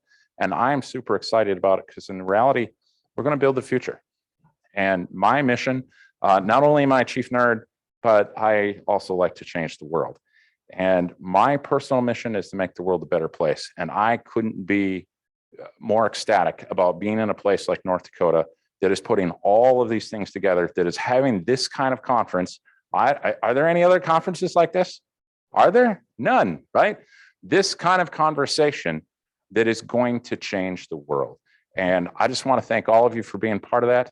And for those of you who are North Dakotans, put some pride in your heart. Go home and tell somebody North Dakota kicks butt. And this is something that we're doing really awesomely. And for those of you not from North Dakota, go home to wherever you're going, California, South Carolina, Texas, I heard a lot of them, and say it. North Dakota is kicking our butt. What the hell? All right. And let's get a little excitement about this and let's go out and let's build this future. Thank you. Awesome. Thank you so much, Sean. Next up, we have a great virtual speaker joining us. Her name is Morgan Irons. She is the co-founder and chief science officer of Deep Space Ecology. And you know how they say there's a podcast for everybody right now? I first discovered her on a podcast called Gardeners of the Galaxy. It is a space agriculture podcast. So if this is like really up your alley, I encourage you to subscribe to that and listen to Morgan's episode. And Morgan, with that, we'll turn it over to you. Great, thank you so much. Just to add a bit more to my bio, I'm also a PhD candidate in the field of soil and crop sciences at Cornell University, working with Dr. Johannes Lehmann, who is a leading soil biogeochemist. And I have a lot more titles: NSF Graduate Research Fellow, Atkinson Center for Sustainability Graduate Research Fellow, Carl Sagan Institute Fellow. I'm a Deep Space Food Challenge judge for phase 1 and phase 2, so great to hear some of that coming through as well. And there's a lot more that I can add to my bio, but let's get into this talk. Okay, here we go. So, sustainability has become a buzzword we often hear in business, being used by policymakers, in agriculture, in the space industry. It is a word that is often used to tell an audience that whatever idea, product, system, or plan is being communicated, it has the ability to be successful, stable, secure, impactful, safe, resilient, safeguarded, robust, ethical, green, eco-friendly, economically conservative, and environmentally conservational, unlimited, maintainable, healthy, and actionable, like recycling, saving the planet, switching to solar energy. But wait, this is a lot of words and associations that we are equating with sustainability. What conclusions can we draw from these terms? Are these terms quantifiable? Are they even relevant to what makes something sustainable? To understand these questions, we need to define sustainability. The Oxford English Dictionary defines it as, quote, the property of being environmentally sustainable, the degree to which a process or enterprise is able to be maintained or continued while avoiding the long-term depletion of natural resources, end quote. The United Nations Educational, Scientific, and Cultural Organization has a definition for sustainable engineering. It is, quote, the process of using resources in a way that does not compromise the environment or deplete the materials for future generations, end quote. We can even look back at history to see how the term came to be. Sustainability was first used in 1713 by German forester Hans Carl von Carlowitz, who proposed sustainable use of forest resources that were being overharvested and not being replaced by young trees. The concept and practice of sustainability in the context of environmental degradation by human industrialization has now been around for centuries. We can see common elements coming out in these definitions and historical context. First, sustainment does not and should not have a time limit. It is endless. Second, humans are being sustained, but not in a bubble. So third, the environment is involved. And fourth, the natural environment we rely on has a critical natural resource basis. Even though the concept has been around for centuries in natural resource management and environmental studies, environmental scientists are still working on how to quantify sustainability, much of which is due to just how complex environmental systems are.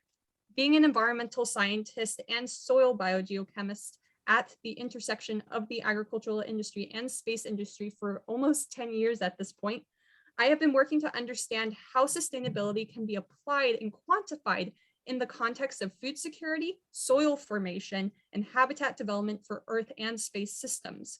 My initial work led to the creation of my company, Deep Space Ecology, and the development of a patent for what I call a quasi-closed agroecological system for Earth and space systems that follows a 3-zone model. In December of last year, Lee Irons of Norfolk Institute and myself, under my position as a PhD candidate at Cornell, took these ideas and research further and published our paper, Terraform Sustainability Assessment Framework for Bioregenerative Life Support Systems, in which we propose a method of quantifying sustainability. Our proposal brings in 7 theoretical concepts to contextualize the framework. A planetary basis with soil, biogeochemical cycles, and ecosystem services provided to humans. Human consumption of natural resources as loads and natural and human events as disturbances. Supply chains as extensions of natural resources. Engineering application of forced and natural cycles. Biogeochemical systems as fragmented ecosystems. ecosystems as a network of consumer resource interactions with critical factors occurring at ecosystem control points, and stability factors applied to human consumer resources at the point of consumption. For the next few minutes, I am going to focus on the sustainability of human consumer resources, our food and food security under supply chains versus localized economy. In supply chain research, supply chains are broken down into performance factors. These performance factors and the interactions between them will affect, for example, a supply chain's lead time, inventory, product and service quality, and demand variability response. What supply chain performance analysis shows us is that the longer you make the supply chain, the more susceptible the supply chain becomes to sudden load changes in human and infrastructure demands, as well as disturbances such as weather events, pandemics, distorted information, and wars. The result is that sustainability degrades in the long term and costs increase. We saw this very degradation on our long but efficient agriculture, hygiene, and medical equipment supply chains with the COVID-19 pandemic. The Texas cold wave of 2021 also demonstrated how even with more localized food and energy supply chains, if risk mitigation steps and adaptive management plans are not in place as part of developing supply chain sustainability, even shorter regional supply chains can be disrupted. Then we have the war between Ukraine and Russia. Ukraine and Russia are both large exporters of wheat, with Russia also being a large exporter of nitrogen fertilizer. Thus, they are the starting points for many food product supply chains, especially to the Middle East and Africa. Both are not exporting anymore. With countries and communities that are already experiencing food insecurity and nutrient deficits, disruption to wheat supply chains and fertilizer supply chains are going to lead to an increase in wheat food prices that will eventually lead to increased prices of other grains and high calorie products due to the domino effect of scarcity and lack of access, leading to people moving on to corn, rice, cassava, etc., which will then disrupt those supply chains. Now, let's look at supply chains in the context of space agriculture and habitation. When we move out into space, we are not just considering the supply chain from Earth to, say, Mars. That supply chain is also reliant on all the supply chains that support it back on Earth. A resupply mission to Mars may be disrupted by weather delaying a rocket launch, but it also may be delayed due to a war or the effects of climate change disrupting resource supply chains, resources that need to be on that launch into space. Those resources may be an engineered replacement part, foodstuffs, medicine. You also must remember that the supply chain from Earth to space has no buffering capacity for disruptions, as there is only one way to ship via rocket, or if only one company is doing the shipping. Space supply chains have a lot more performance factors and costs that make them susceptible to disruptions, and if relied on too heavily by space outposts or settlement, can lead to deadly consequences. So how do we lower the risks, lower our dependency on long supply chains, and increase either on Earth's locality or a space habitation system's resistance to disturbances, its resilience in recovering from disturbances, its consistence under loads, and its persistence over long-term human consumption practices? The answer my company, Deep Space Ecology, has put forward is quasi-closed agroecological systems that use bioregenerative life support systems and localizing resource sourcing with circular economies. To do this, systems must be designed to handle and process in situ resources not only from the local environment, but also from the biogeochemical recirculation within the system, designed to be natural cycle lead systems that provide ecosystem services beyond just food provisioning services, but also supporting services, regulating services, and other provisioning services that naturally promote and enhance the natural cycles on Earth or duplicate them in space.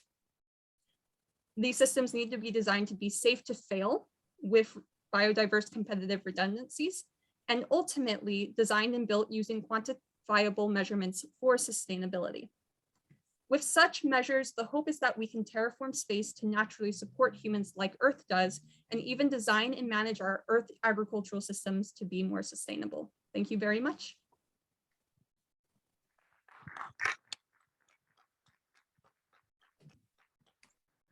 Thank you, Morgan. So I guess I will be the one who will introduce the next speaker. for a number of reasons. First, because he's a great friend of mine.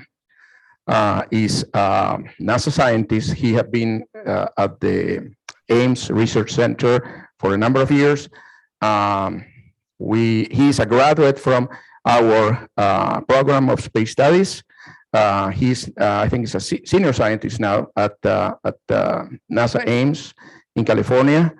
He is a native North Dakotan from Mandan. I think is John. Yes, he grew up in a farm southwest of Mandan, North Dakota. We did a lot of projects together. One of them, we were in Antarctica together testing a spacesuit some years, 10 years ago or so. So with that, I'll introduce you to my good friend, John Rusk. Hi, everybody. Thank you very much. I really appreciate this opportunity. And I'd like to also thank the organizers and Senator Kramer's office and Randy Richards specifically for connecting me to the group. And can everybody see the slides? Alrighty.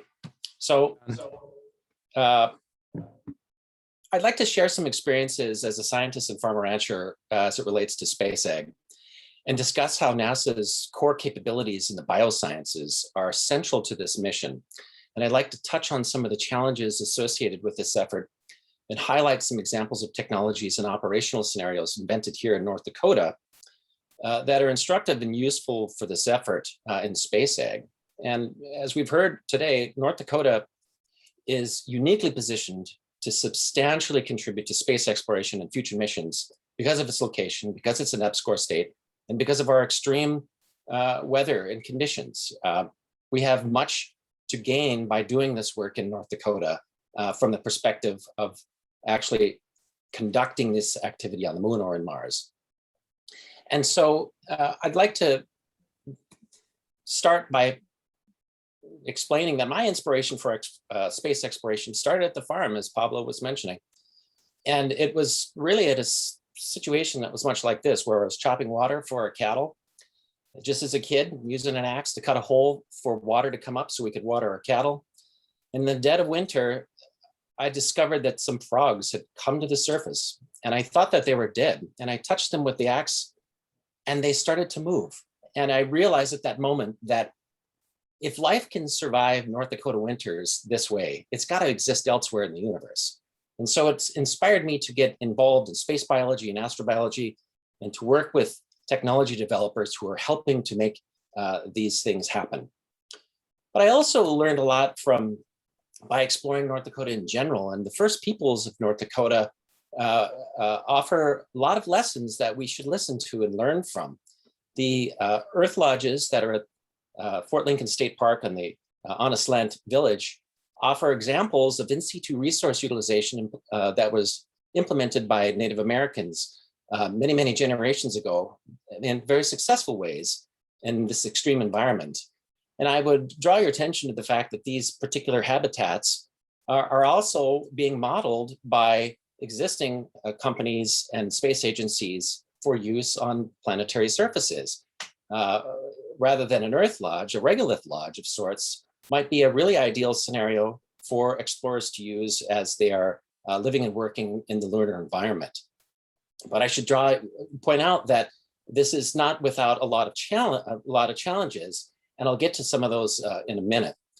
But the central core, in my experience, for all of space exploration is life. And Earth is the cradle of life, although it is not the only place that life has ever existed.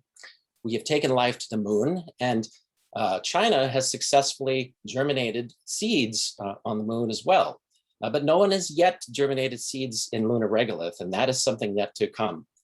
And whether we're exploring the moon or Mars, we need to draw upon our experiences in a variety of interdisciplinary research and technology development fields.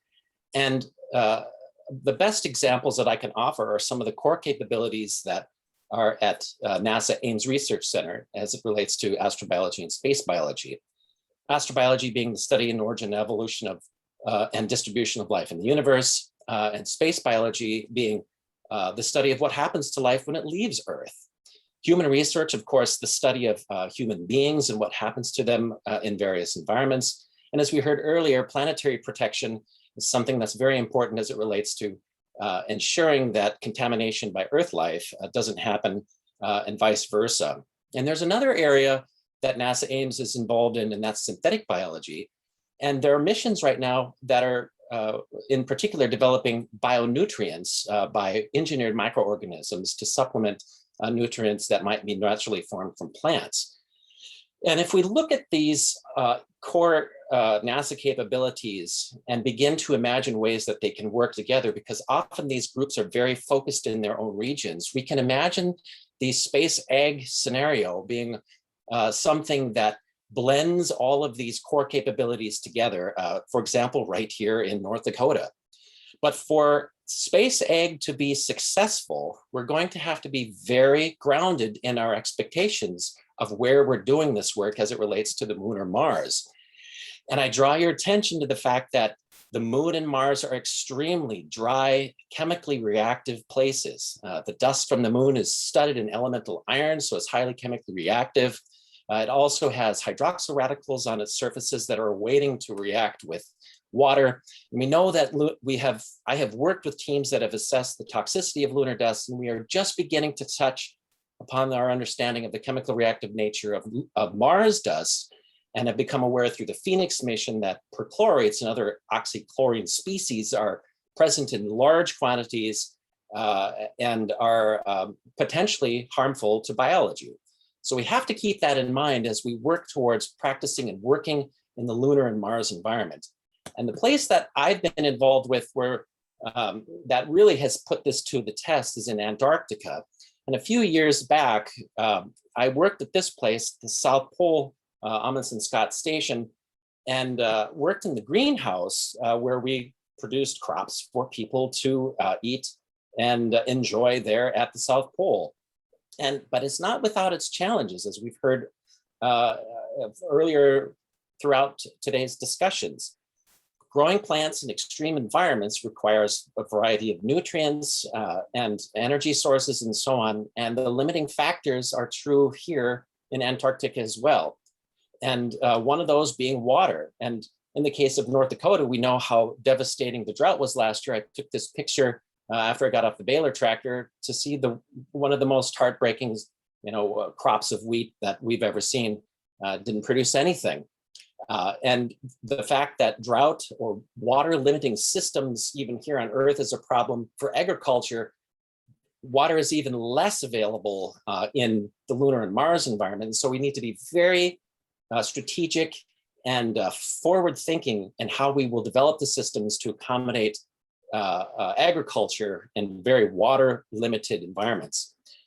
But if we take that a step further, the types of organisms that we bring with us can also cause problems. The analogy is that insects can cause harm to agricultural crops. Same thing is true as it relates to microorganisms. And the astrobiology science community is looking at a variety of ways to use microbes to enhance radiation resistance or desiccation resistance, or taking from those organisms those useful genes and so on. It might be something that the synthetic biology community could also implement into its future efforts.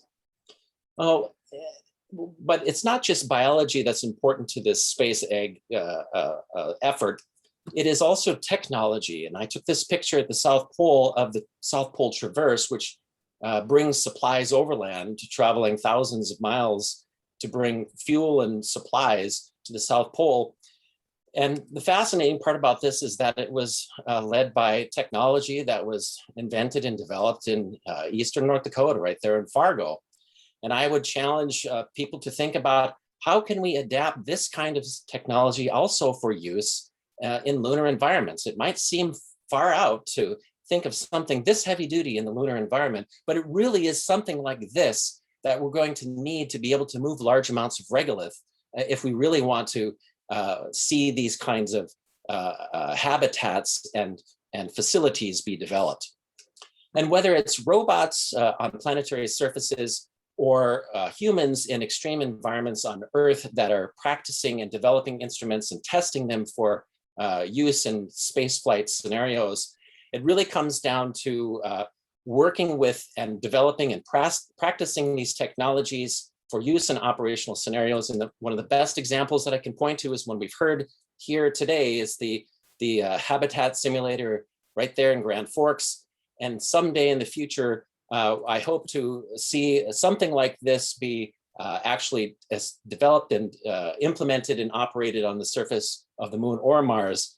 And it's right here in North Dakota where we can begin that effort. So thank you very much.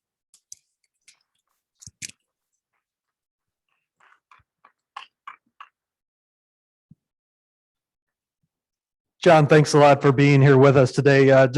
We're really proud of the contributions that you've made to the space industry and representing the University of North Dakota so well out in industry. So thank you for being here and thank you for all that you do.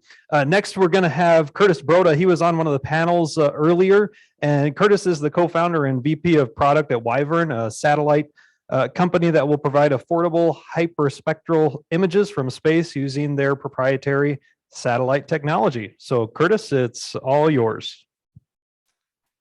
Thanks, everyone. I'm just going to share my screen here.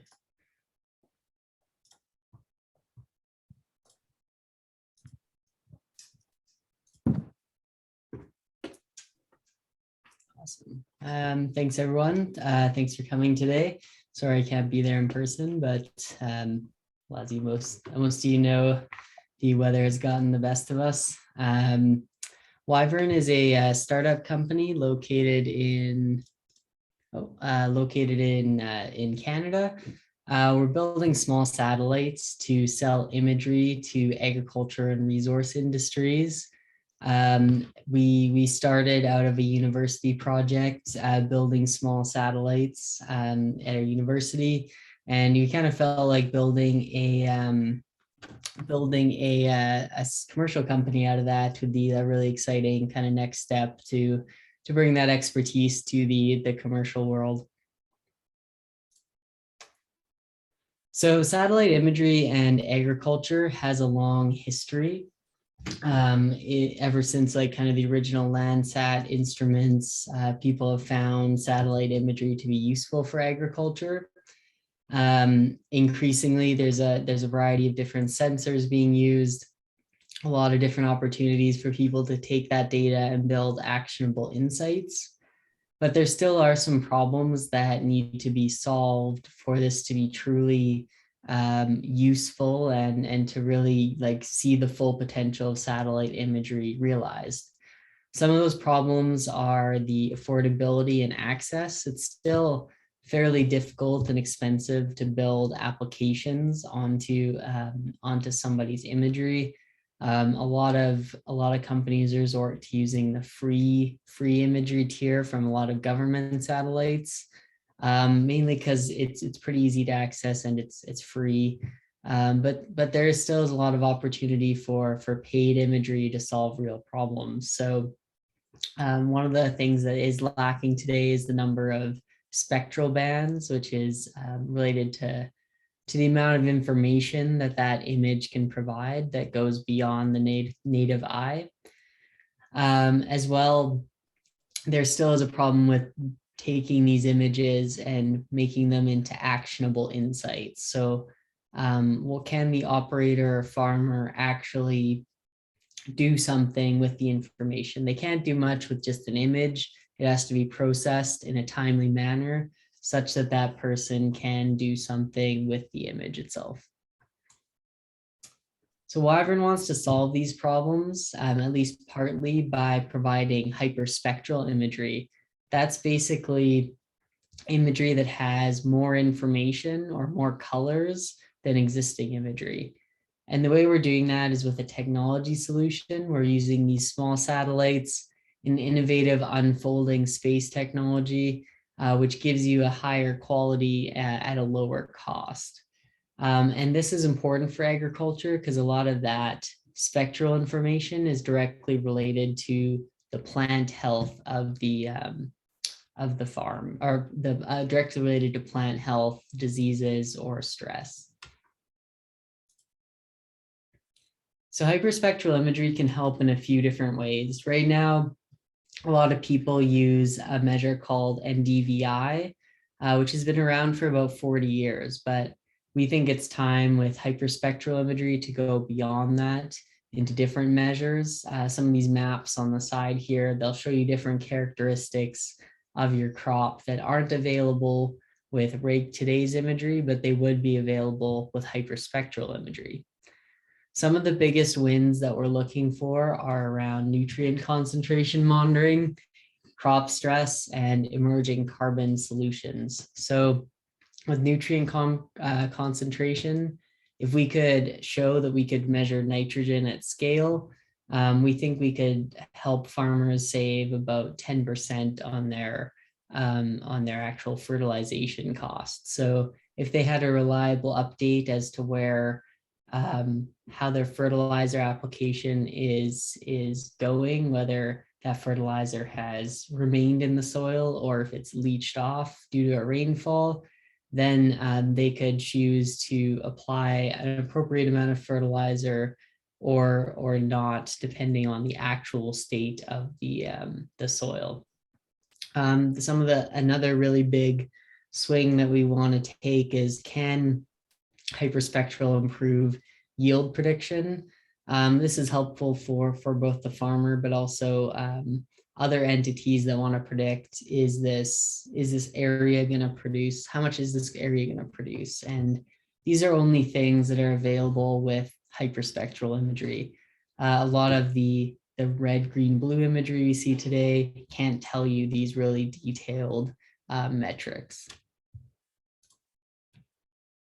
So the way we want to think about Wyvern is that we're providing the data. We want people to actually be able to take our data, use it, create valuable applications. People who really know what the problems of the farmer are and have the technical expertise to create a solution that could solve it for that farmer. So we would really be excited to talk to anyone who wants to use satellite imagery and how we could help them solve their current challenges. So please get in touch with me if you do want to talk. We are launching our first satellite in October, so we will have some real data coming down shortly for the 2023 growing season, which should be really exciting to start to really see if can we actually solve some of these problems for our customers. Thank you everyone for attending today. Please contact me if you have any further questions. Awesome. Thank you so much, Curtis. Thank you. Last but not least, we've come to the final speaker. I intentionally saved them for last because we were going to get him in here from Argentina. We were going to have some grills going that he would be cooking up some of his great alternative protein that I hear is a fantastic eat. Pablo, I think, has testified to that. But I'm excited to welcome up Horacio Acerbo. He is the founder and CEO at Eternal, a food tech company focused on developing a high-value and ecologic fungi-based food with a vision of ending world hunger. Horacio, the floor is yours. Hi, everybody, and thank you for having us. I will now share my screen. I'm Horacio Acerbo, the CEO and founder, as he said, of Eternal. I'm a sociologist, as a matter of fact, but I've worked in innovation all my life. I'm here with my Chief Scientific Officer, Martin Blasco, to tell the things that I don't know. So I will share the screen now. Share the screen is this way. ¿Esta es? ¿Y por qué no sale? Just a sec. Google Chrome. Sure. Sure. No, it's just.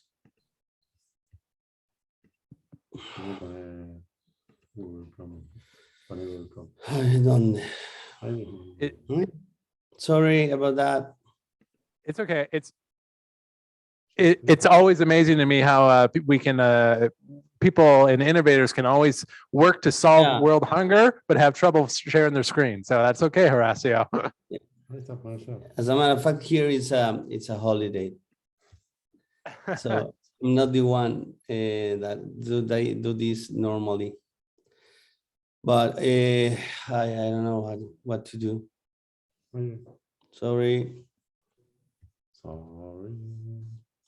Next one. We're gonna do help. No me deja.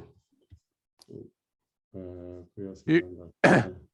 Sorry. Oh. It's okay. You can paint us a picture with words, Horacio. Yeah, I know, but it's really a shame. I don't know. Oh, okay. So in the meanwhile, Martin will try to to share my screen. Unfortunately, I didn't did it before. So okay, so our company is Eternal is a biotech company that's looking forward to redefine how we look into industrial processes. Our idea is to change industrial processes for bioprocesses. So the methods for producing anything, instead of doing it mechanically or electronically or chemically, we are thinking about doing it with synthetic biology and artificial intelligence. And we are doing as a innovation platform that can create a cost-effective product. Our first product is called Microfood, and it's market ready, has a really high quality protein, and it's really neutral in flavor and in scent. So the flavors can make the astronauts can put them afterwards. Let's see if we can do it now.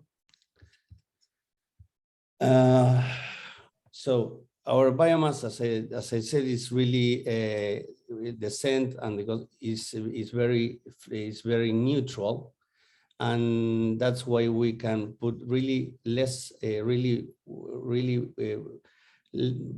low amounts of salt and sugar. Here we have a video that can show you how our biomass is. Our biomass is non-GMO. I think here we have it. Yeah, we did it. And just check out presentation. Sorry about that. So, okay. So here's the video that I was just saying.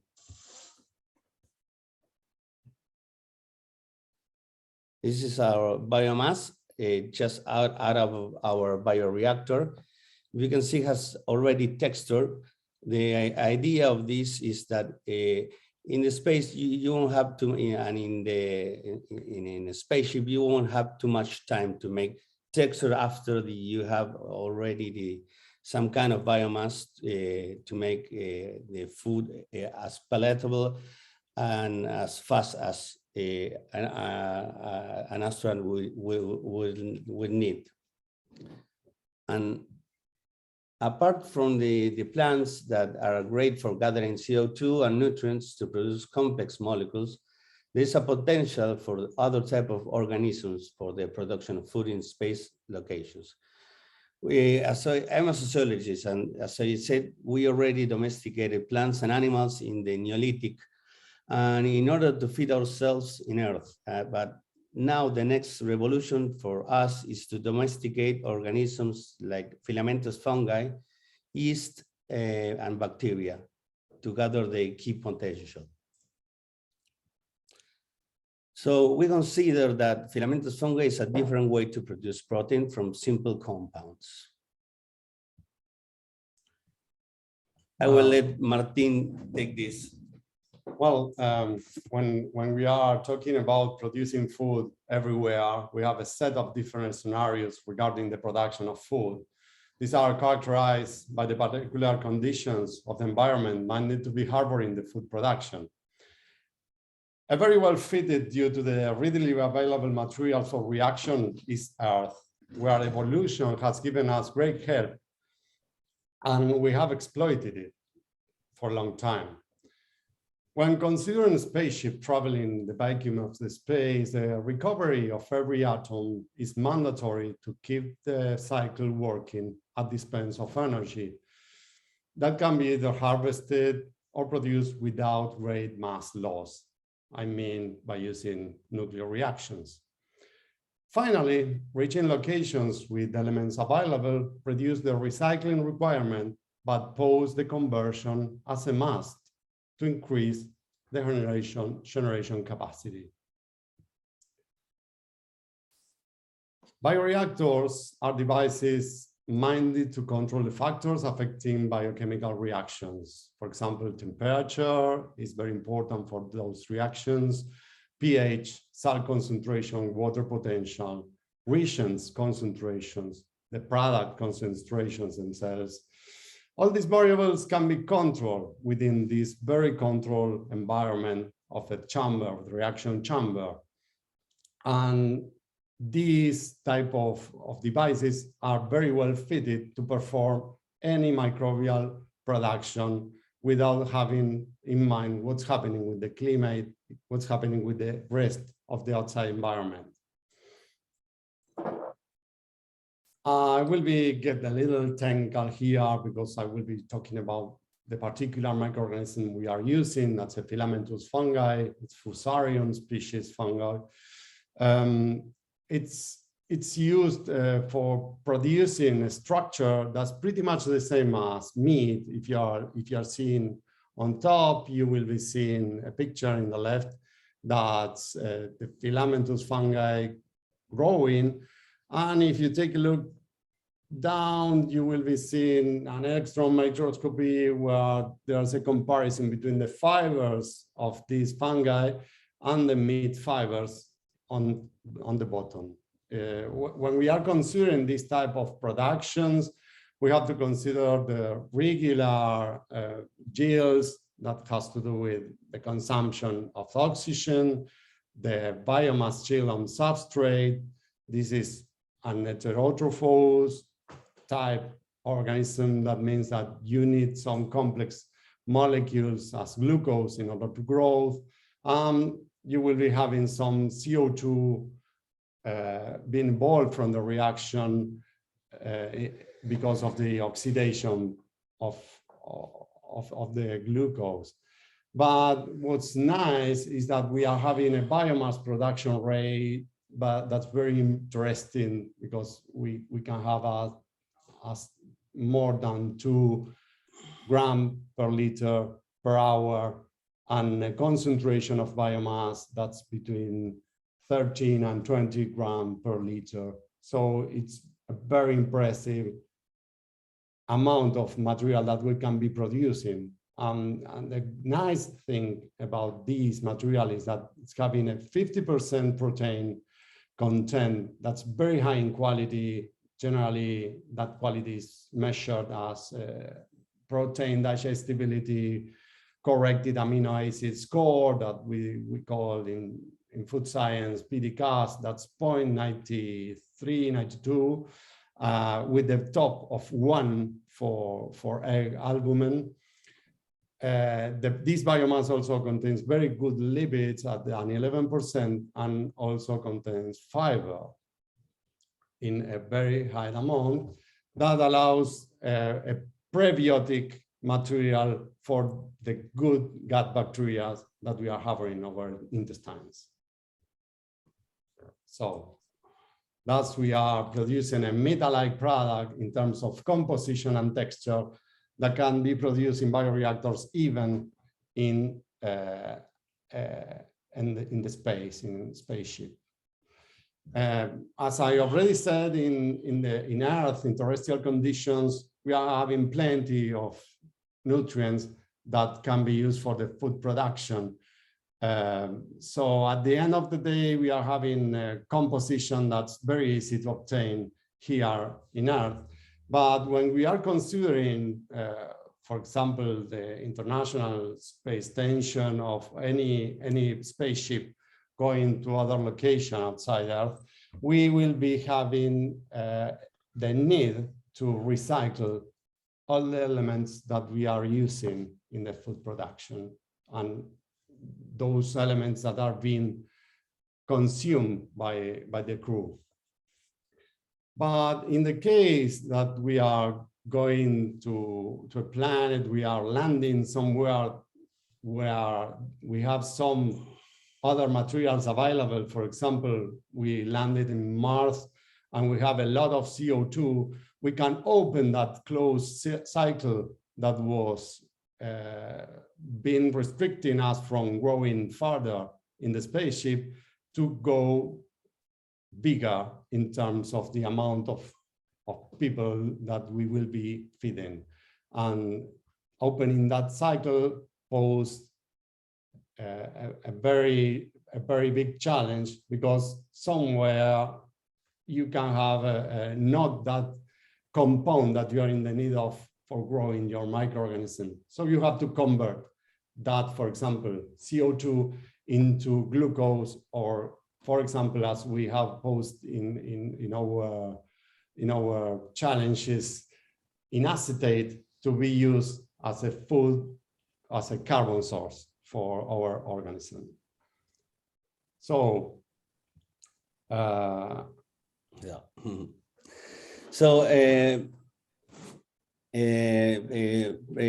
fortunately, we passed the phase 1 of the NASA Food Challenge, Deep Space Food Challenge, and we've passed the first part of the X Prize, Feed the Next Billion. We're really proud of that. We were the only company that make it in the both. We are planning really in the near terms to open a space-oriented lab in the Kennedy Space Center, in the Life Sciences Kennedy Space Center, and aiming to settle our efforts in North Dakota. I had the chance to be last year over there. Unfortunately, by the weather, I couldn't be there this year, but here we are. And last year, we could make we could give some hamburgers for the 10th analog mission of the UND commander. Here you can see a Commander Bill O'Hara, and his crew tried the burgers and they liked it. We already have happy customers, as we say. And here, and that's about it. Thanks for allowing to be a part of this incredible journey. I wouldn't think in my life that I would be here now speaking with you. It's an honor for me. So thank you very much. Awesome. Thank you, Horacio. Next year, I promise we will plan this in a month that there won't be a blizzard, which is usually April, but alas, not this year. So, anything is possible in North Dakota. That is true. That's what today proved, right? That's right. Anything is possible. Anything is possible. So first off, I want to thank everybody so much for coming here. At Grand Farm, we're really about facilitating our conversations. If we could go to the next slide, I could just give a quick shout out to all of our partners that we have. None of this is possible without them, especially UND. I'm constantly impressed with the leadership here, kind of top down, all the way up from the top to Pablo and the space studies team. Over the last couple of years here, I've talked with many, many people in the space industry. And you're right, it is Pablo. Everybody knows Pablo. So you guys gotta like figure out how to trademark and copyright them. Absolutely. So, but tell us what's coming up. How can people get involved with UND Space Studies? How can we keep this conversation and this momentum rolling? Yeah, absolutely. Well, as somebody who kind of acts as a point person for, in particular, the School of Aerospace, we'll drop my email in the chat there. Feel free to reach out to me at any time. I'm happy to be the point of contact and get you connected to the right person, whether that's somebody in aerospace or elsewhere in the university. So I'm happy to do that. And we're really accessible. So if you have Pablo's email address, I know he'd like to hear from you at any time as well. Great. Well, I probably haven't felt this mentally fatigued since a full day in college. So it's good to feel back like I'm back in university here. So I want to thank everybody for coming. I want to encourage you all to dream big. Think about what's possible when we come together and think about the future. And just keep in mind what Sean Riley, our chief nerd for the state of North Dakota, is talking about when we said that anything is possible and that North Dakota can kick butt. Thank you so much for everybody for coming. Thank you.